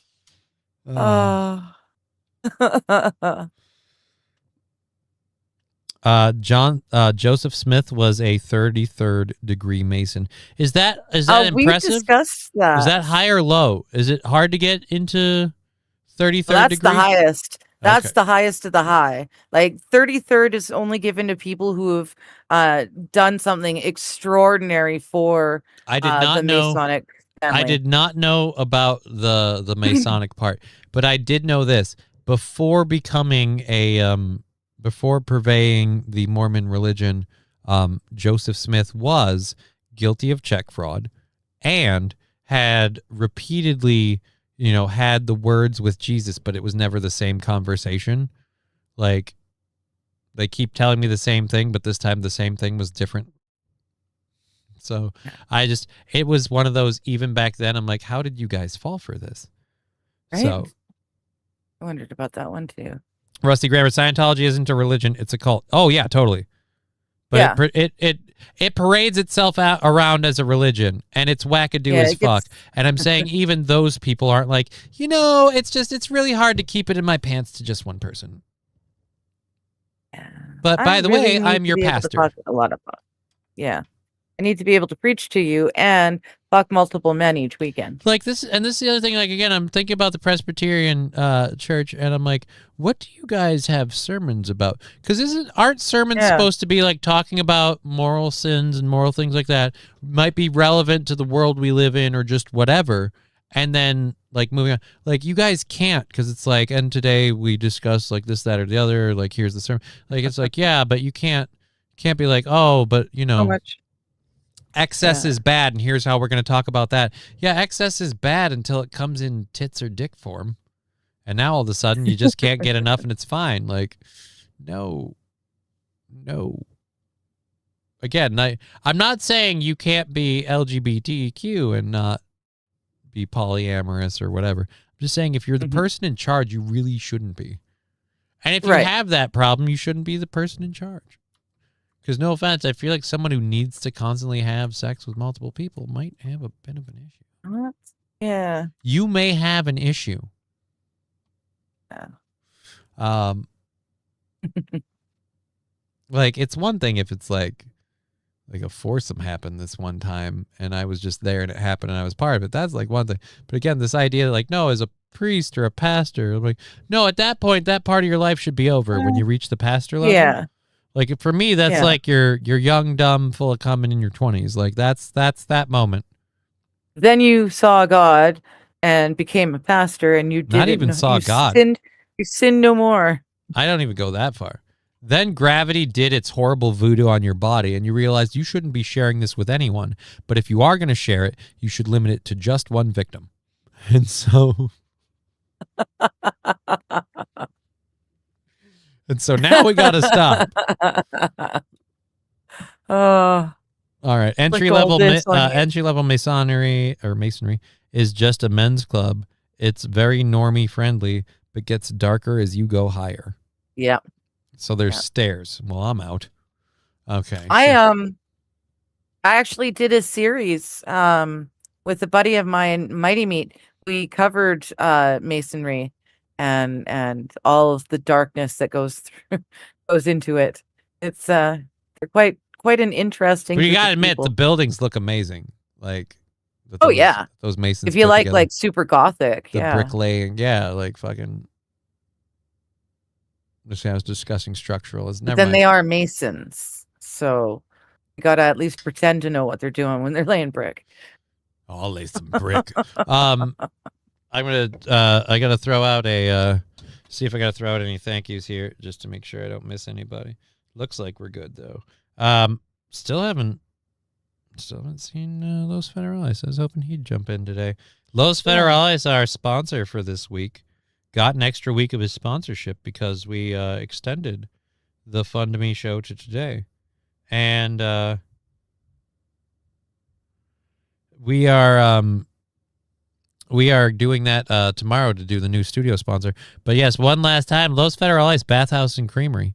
After a long day of investing, working out, playing sports, whatever you do, you might need to relax, de-stress. And nowhere better to de-stress than in the saunas and steam rooms of Los Federales Bathhouse and Creamery. But don't worry, if you start getting your temperature up too high, they got a little ice cream for you as well.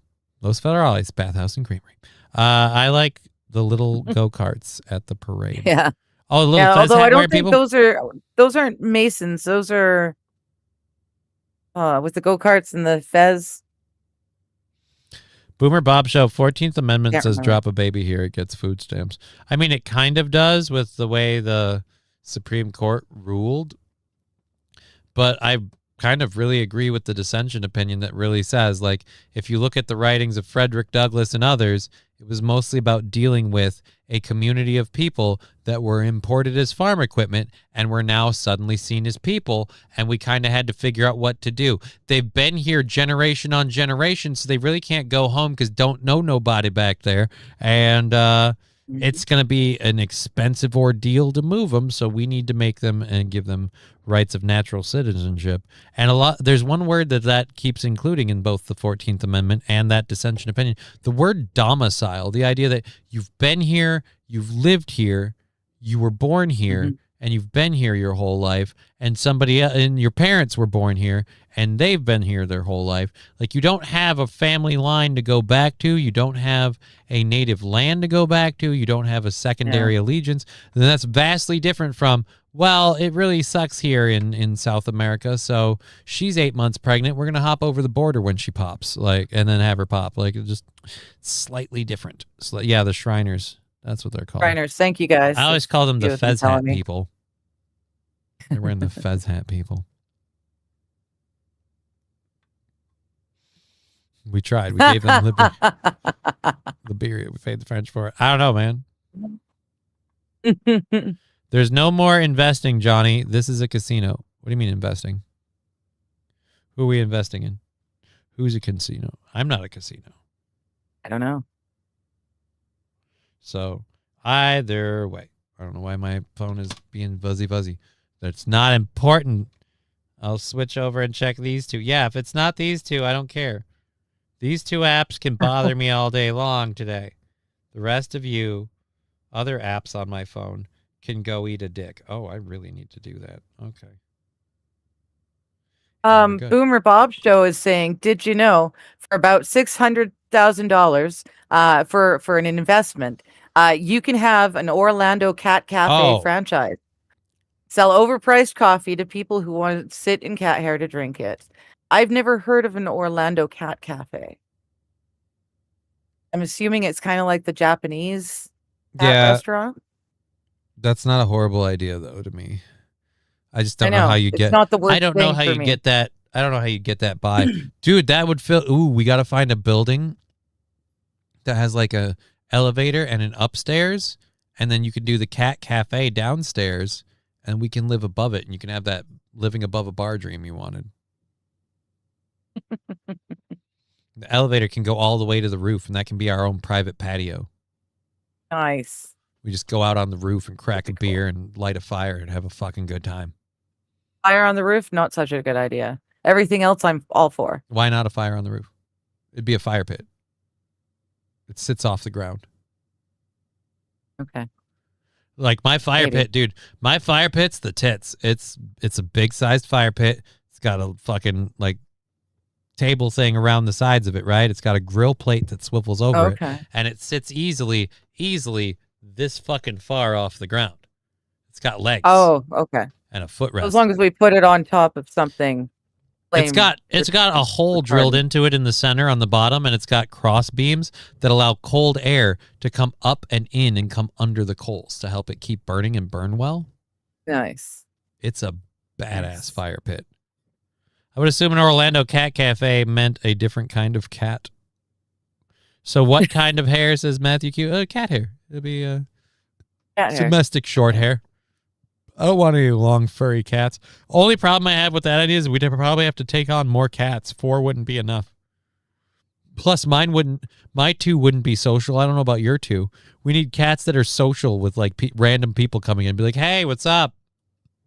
It would definitely try. Well, Boo would probably just Ours would have to whatever happened. Ours would have to acclimate. We'd have to get and train Sweets cats would want to do it. to play with everyone. Sweets wants to play with my neighbor's cat when we're house sitting. All right, so I'm doing the math Sweets on this. wants Too to many play, cats. but she doesn't. Too many cats. We'd have to have too many cats. I'm out. Too many. We'd have to have way too Yeah. many cats.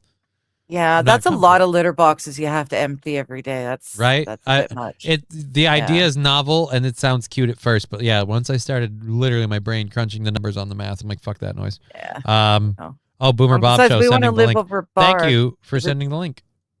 Oh, and you need a 600K investment.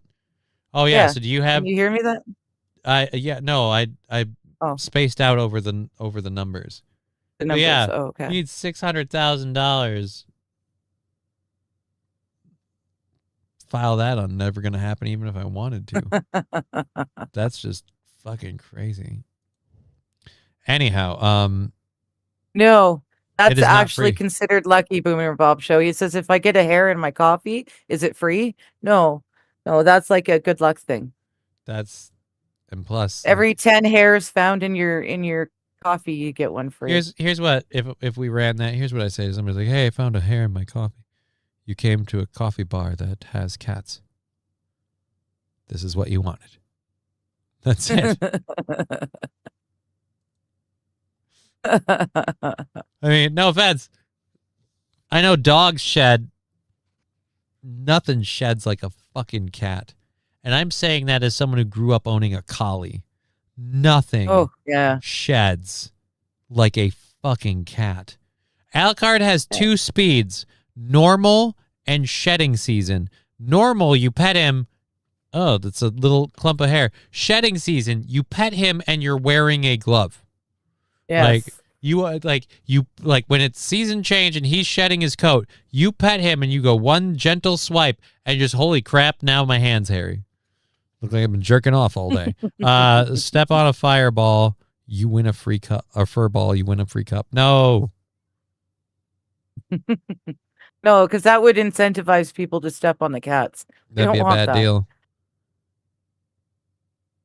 In the words of Big Bear, be fruitful and multiply. Don't be.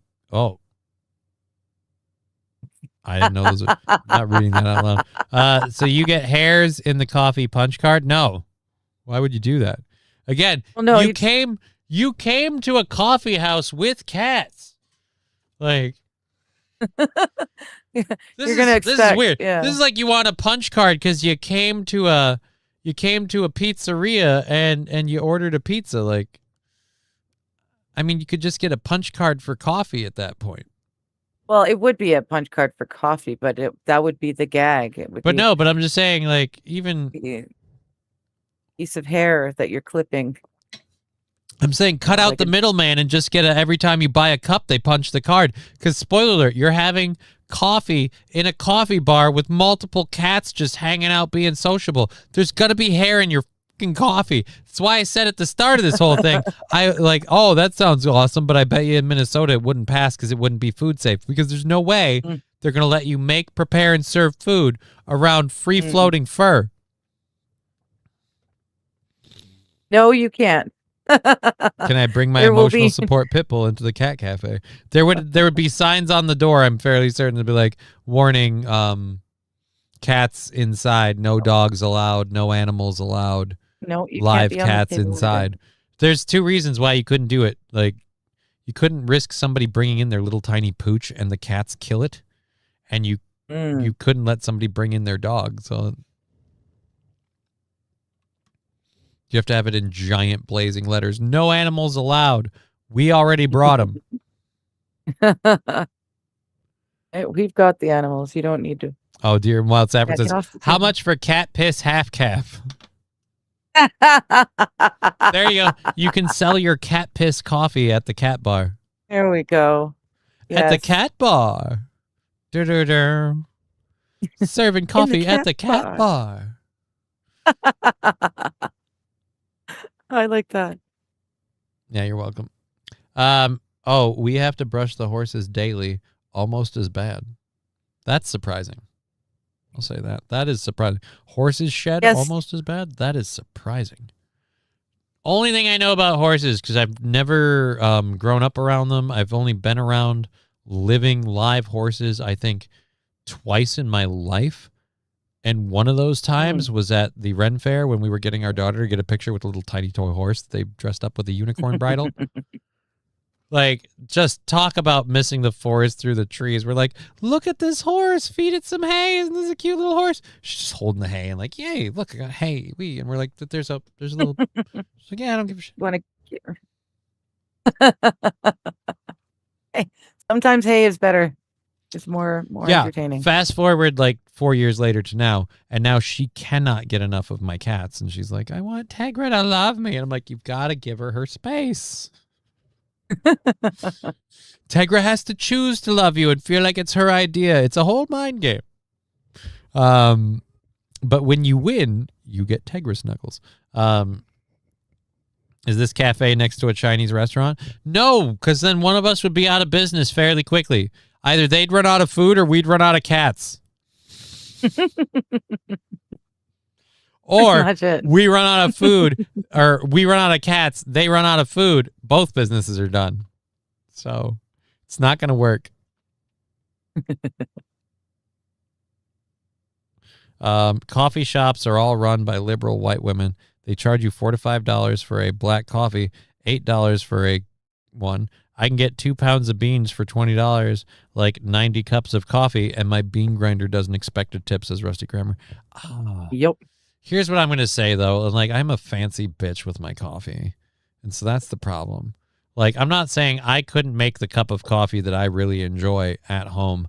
I'm just saying when I do, it's a lot of work, and I really like it, the ease of just getting it from them. Mm. Plus, if I had whipped cream on hand that much, I'd be a fat fuck. So I like it because they have the whipped cream. They just put it on the coffee. It doesn't go directly into your mouth. Right? Yeah. So fucking delicious. Cats are cheap. So am I. That's funny. My chick nicknamed my tongue the Bean Grinders.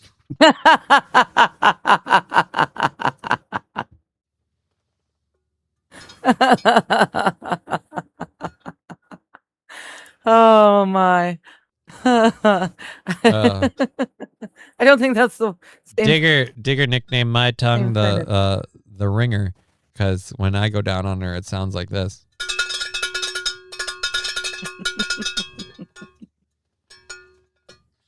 Like, what? Where are you going with this?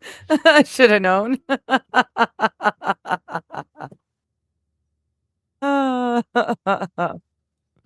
You can do the Super Troopers gag. You want a 12-ounce meow? Meow, you have a good day. Yeah, I mean, we could. Be a lot. I don't know that I need that strife in my life. I'm from the planet Melmac. Planet Melmac. Yes, Alf. Yes. God, that's a deep cut. I didn't even know that one. No? Oh, I dude, knew I it. watched You didn't. Alf. I watched there Alf, is rare. but I didn't even know that one. Here's where my brain goes with Alf, just because of personal experiences. We had a teacher who had an Alf doll in my high school senior year. Every year, the seniors, he did his name was Mr. I don't want to say his name, actually. I don't want to fucking give out his name. But anyhow, I'm trying to think of the class he taught. Anyways, it was like a fucking sociology kind of like course thing, like whatever. Archaeology? Anthropology? Anthropology. That's what it was. It was anthropology. And so every year the seniors would abduct his Alf doll and hold him hostage. And he had him on the overhead projector, the things they don't use anymore. So that's where Alf always was. He was like taped to the overhead projector. So it was always a big thing. At the end of the year, they'd steal Mr. Neeb's Alf doll and they'd put like a note on the board like blah, blah, blah, like no finals or that, or Alf gets it. Other cool thing I learned about him later is he used to be the football coach, and he had a Damn It doll where it was just like he could rip the legs and arms off of it, and it was a ref. Oh yeah, I've seen those, and they just Velcro back on again. Yeah. Yes, yes, those things were fun. Dude was freaking awesome. I didn't. I had a talking elf doll. Locked it in my closet at night. It scared me. Oh my god! I have to. I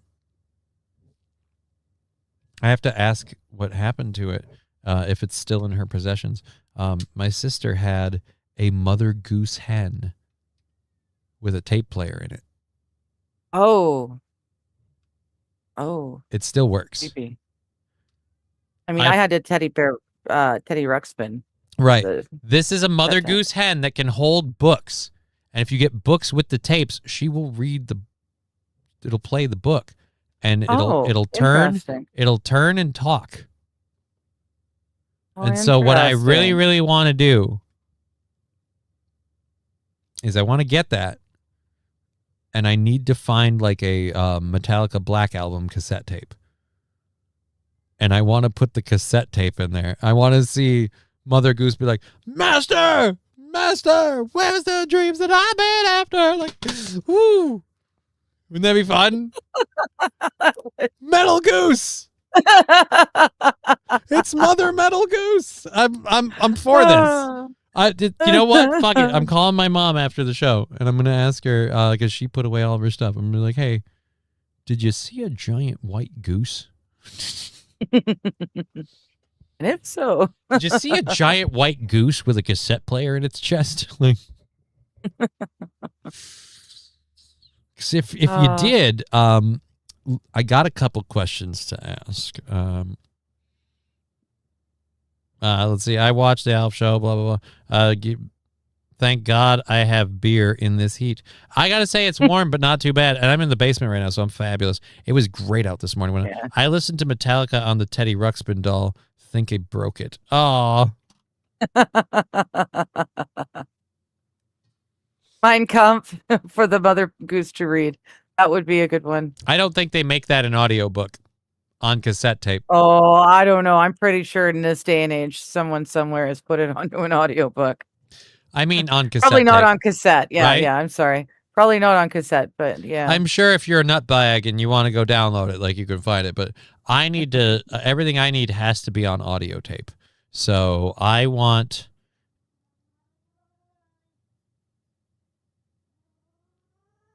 What? Mm-hmm. Hi, Al. He came in the door to yell at the door.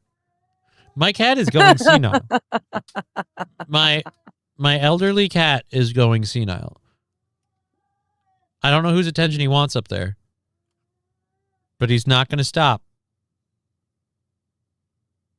Unless I say he's not going to stop, then he's going to stop to fuck with me. Then he'll stop, yeah. Fucking cat. Yeah. Al, everyone's saying hi to you if you care. They like you. Feel free to come down the stairs and jump on the show for a hot minute. We're going to be out in like 15, so make it snappy. Anyways, Alucard says, yeah, everybody loves you, buddy. In fact, they might like you more than me. Anyways, let's hop over to this video quick. You sent me this. This is a cop tackled a dude before trying to douse himself and set himself on fire. What is it with the people burning themselves today? I mean, right? the guy with his self-immolation. the guy with his penis. At least this guy kept his penis on him. Yeah, I guess there is that. I just realized if you cut off your own penis and set it on fire, you can play a very short game of hot pecker. It's like hot potato, but with your penis. I was gonna say, yeah, like hot potato. Okay. Or it's like hot potato, hot potato, hot potato. This one's hot pecker, hot pecker, hot pecker. I see two people throwing it back and forth to each other. It's like the hot world's pecker, worst hot pecker, hot pecker, hot pecker. And then someone's dog shows up and assumes it's just another ballpark drag that rolled off the grill. No. I'm painting this scene and I don't want to see it. I'm cringing at the same time. This is bad. This is bad. All right. Your cat heard about the investment opportunity you have been made aware of and it wants a cut. Oh, dude, Boomer Bob, Al would totally want a cut, but he'd want his cut given to him in either catnip or cat treats, preferably both. If you could get cat treats made out of catnip, fucking miracle Ruby Tuesday for you. But honestly, no. Al's not really like, we make the jokes, but yeah, no, he is not a social kitty. Ivy's grandmother has been spending Al's entire 20-year-old life, or almost 20, excuse me, almost 20-year life, trying to get him to like her and let her pet him. He gave in about a year ago. Motherfucker held out for a while, so I don't know. I don't know if like random dude who just walks in. So I feel like if Al has any desires on the cat investment, it's that I don't do it. Like, motherfucker, you better not. All right, I will try and do what I can do. Okay. Put the lighter down. Stratford. I know who you are. Put the lighter down. Put the lighter down. Warwickshire. I know who you are. So you're reputed to self-immolate? He's obviously mental health case. Man had a lighter and a can of petrol. So yes, the cop is going to intervene. Put the lighter down. I know your name. I will talk to you, but I won't talk to you while you're holding a lighter. He had to go around and why did he? Oh, because his partner. I'm like, why did he have to let the guy out of the car? His partner got out of the cop car and immediately started circling around. Nobody let old Ginger Bob here out of the car, so he had to go do it himself. Can you please put the lighter down and walk over here? I'll talk to you. I will talk to you, but not here. We removed his voice to protect his identity. Okay. I don't need to talk to you. You're going to call the redacted, the mayor, and the redacted. Oh. Okay. So he doesn't want to talk to him because they're going to call the mayor. I would feel like, no offense, they're going to want to keep you from setting yourself on fire right at the petrol pump. Right? I don't know if you know this or not, buddy. That's the idea. Horrible place to start burning stuff. See these puppies right here? You know what those are? Those are the in-ground fuel tanks, my friend. You start burning this stuff, it's a matter of time until the almost minuscule amount of vapors that leak from these things are enough to catch and spread and kaboom. So, I'm going to call the mayor, redacted and redacted. That's when I'm talking. Okay, we need to get you away from here. Call redacted and the mayor right now. Oh, so he wants certain people. He wants them to. And the mayor to be called right now. Wow. I was making my jokes about like taking a hold of the government and stuff. This guy's actually doing it. Shit. This is me with enough motivation to get out of the house. Can you not talk to me and tell me what's going on? No, I don't want to talk to you. I want to talk to redacted, and the mayor. Well, at least he's got his demands. Morning, Alan. He's got his demands, and he demands they be met. Redacted, and the mayor. So he has, like, this is my question. You have the petrol fuel. It's in the can. You have the lighter. Just don't do it. Like, here's my, I guess this is my weird thing. Like, this is why I'm not a cop. Just don't do it here. Yeah. And just walk away from what's flammable gas. What's beyond this shrubbery stuff over there? Is there a nice place over there? Why don't we go over there? It might be more scenic. Okay, I'm not going to bring other people until we walk away from here. You need to you do don't it. need to be doing this. You can come away and talk to us. What's this? What is this about? You do know that we can't just get people to come. All right, I will try and do what I can do, okay? I will try and do what I can do. You need to be very careful. Who is it? And who? Yeah. He has now soaked himself in everything over there. I'm late. Good morning, Johnny and Digger. Hello, Alan. The cameraman was in the cop car. And Amelia.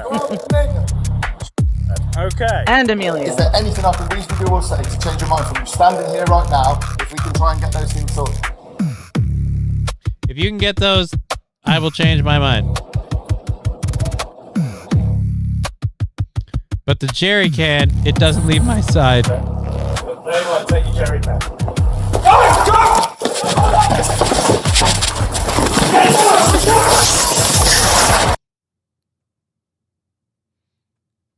I can tell you from firsthand fire extinguisher experience, that stuff smells and tastes like ass.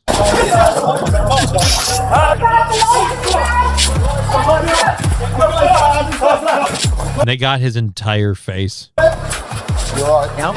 You all right? Yeah, I'm good. Oh, the next video, the arsonist actually sets himself on fire. Great. Oh, good. Oh, well, during a botched bid to set something else on fire. Well, hold on a minute. Oh. I want to be clear. This next video... Dear Lord, you loud asshole. I've seen other people torch a car. Oh my God, why do you always do this with, like, not you, the fucking ads are 8 million decibels over the other thing.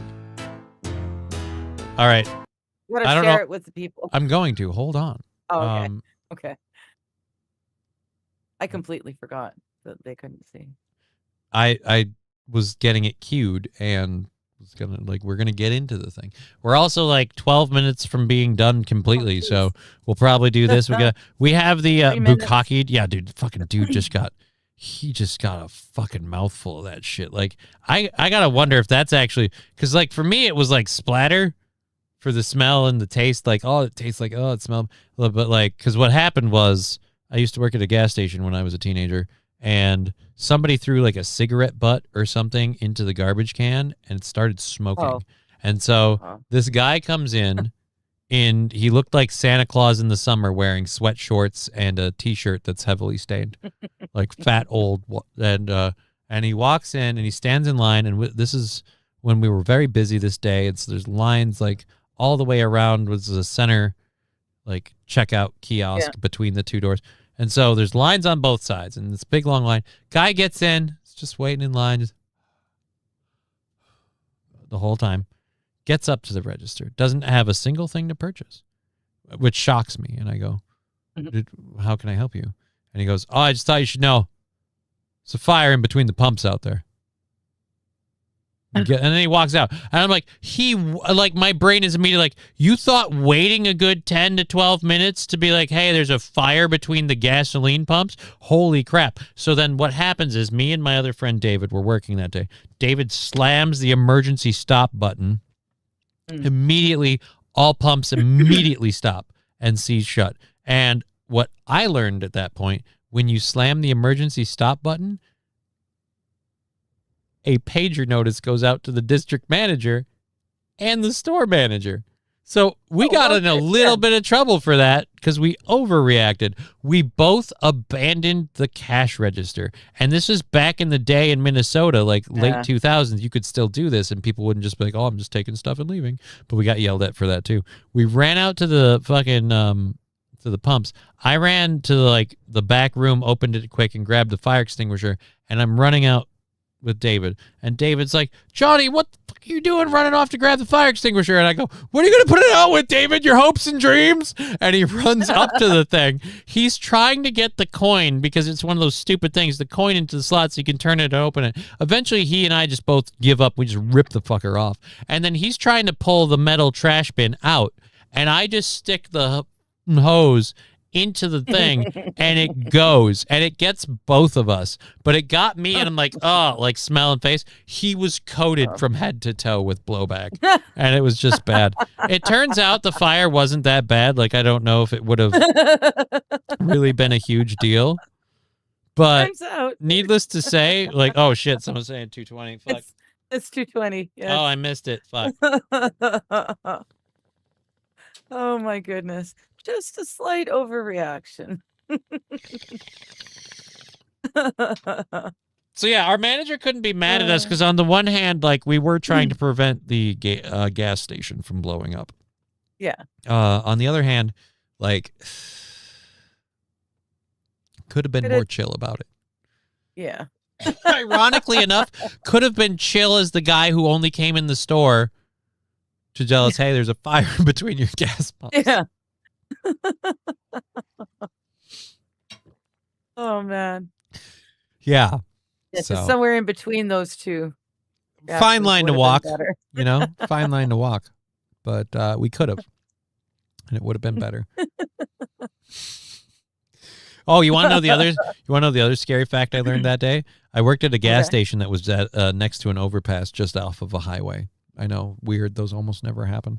I know, it's like that never happened. But what I learned is there's a main gas pipeline ring around the city at that time, Rochester, Minnesota. There's a main gas pipe, and we were apparently right next to the like north, Like the bent?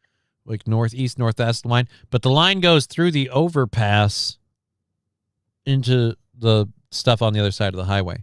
On the other side of the highway, a fucking Quick Trip. So if we went up and our tanks blew, we'd hit the gas main, which would go over the highway, detonate Walmart and a Quick Trip, and then ping the other gas main on the other side of the break or whatever that's supposed to prevent this from chaining all over the place. And then it would just start it down the rest of the line. So it's like, oh.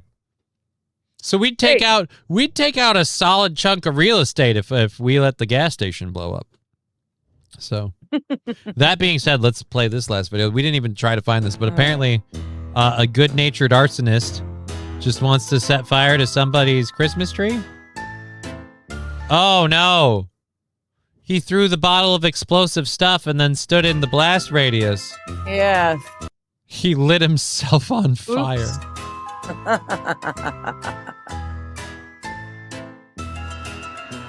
Because somebody has a tree? Oops. You're protesting the tree or the patio? All of this seems completely like it's a brick wall. Totally random. Yeah. It's a brick wall. What were you hoping to do by smashing a flammable substance against it? I've got bad news for you. It would have to burn for quite a while to have a real effect on this. All this is just replaying. So yeah, fuck that guy. Anyways, must be the cat. I just don't know. I don't know what the aim for that was. Go. What was the point of that? Like, you don't like here. We can go back to it and play it. They're gonna do it in slow mo and fuck the music since there's no real audio, and I don't want to hear. Like, first of all, this is not burning. It's like a sparkler. It's sparkling, yeah. We throw it right up here. It went down here. Was there a window there or something you were hoping to? I have no idea what they were hoping to achieve. But all you managed to achieve was lighting up the Christmas tree. This stuff might burn for a little bit. You might be able to catch the AstroTurf will probably burn, but that guy's retarded. Okay. Boo cat, I peeked a boo. Yep, yes you did, Mr. Q. There were several tables and chairs, maybe a restaurant outdoor seating. Yeah, it looked like restaurant outdoor seating, but what was the what was the aim? Yeah, to what end? Because like I said, he threw it up against this, which obviously I can't see exactly where he threw it, but leading up to it until the light really starts blinding it out, it looks like it's all solid brick. Yeah. So this has to be like a door or a window, and either he missed or it didn't break when he threw his shit against it, and his shit broke and just hit the ground. Oh. That's the best I can guess. Yeah. Maybe that would be why he'd reached down. This being a doorway would explain why he could just run up like he could, because this is like an out and you leave. Mm-hmm. I don't know. Whole thing is retarded. Whole thing is retarded. The whole of it is ridiculous. Anyways, so you weren't able to do your doctor's appointments. Do you have a doctor's appointment planned for tomorrow, or? It's I just have to get to the lab to do the labs and back. But my question is, are you going to do that tomorrow and join us later? If I do, it's not going to affect the show. It shouldn't affect the show at all. Are you sure? Yeah. Well, just remember, like, your health is kind of more important than the fuck around show. I know. I woke up and ate cereal, and then I went, oh fuck, I was supposed to go out. So you have to put a note on your cupboards, like, don't eat any of this. Don't eat. Until you go do your blood draw, kind of stuff. Yeah. Well, either way, I guess keep us informed. I hope to enjoy. having a fun Friday show with you tomorrow. Tomorrow's Friday show is the GoFundMe show that we postponed from last week. The studio sponsor's up for grabs. The wheel has a new torture item. And we're going to be doing the Blazing Wing Challenge. So all of that crazy crap going on tomorrow. So make sure to check us out tomorrow for sure. We'll probably get going on it here. We kind of have, I don't know what else we have left to talk about. It seems like we're about done. We'll check up with the chats quick. I worked at a gas station when I was 21 before prepaying for gas was mandatory. Me too, Boomer Bob Show. It was in that part of town. It got wild sometimes. I remember changing the price on the gas station queue to put 99 cents up. I remember when gas dropped under $1, like the last time it ever did. Wow. That I can recall. And I remember working when that was a thing. We'd have people around the block when we had cheaper gas. Oh, I worked at a Super America. So there you go. See you both tomorrow. Feel better, Digger. Yeah, I hope you feel better. We'll see you all tomorrow. We'll do the crazy funding show. Do the fun stuff tomorrow. Woo, woo, woo. Yeah, and I get to torture myself with Blazing Wings, Uber Mint gum, and all the usual affair. So I remember when cigs were $2.99 for 10. Yeah, I don't know how that relates to American money, but yeah, cigarettes were cheaper at the time. Oh, those were the days. So we'll be back tomorrow. She's been Digger. We've been Johnny. You've been an audience. It's been a privilege and a pleasure to hang out with you today. So I hope you all join us tomorrow. Until then, stay beautiful, you crazy people. Hey, did you hear about that brand new thing? Everyone is already complaining. Hop in the chat, give us a shout. Wait till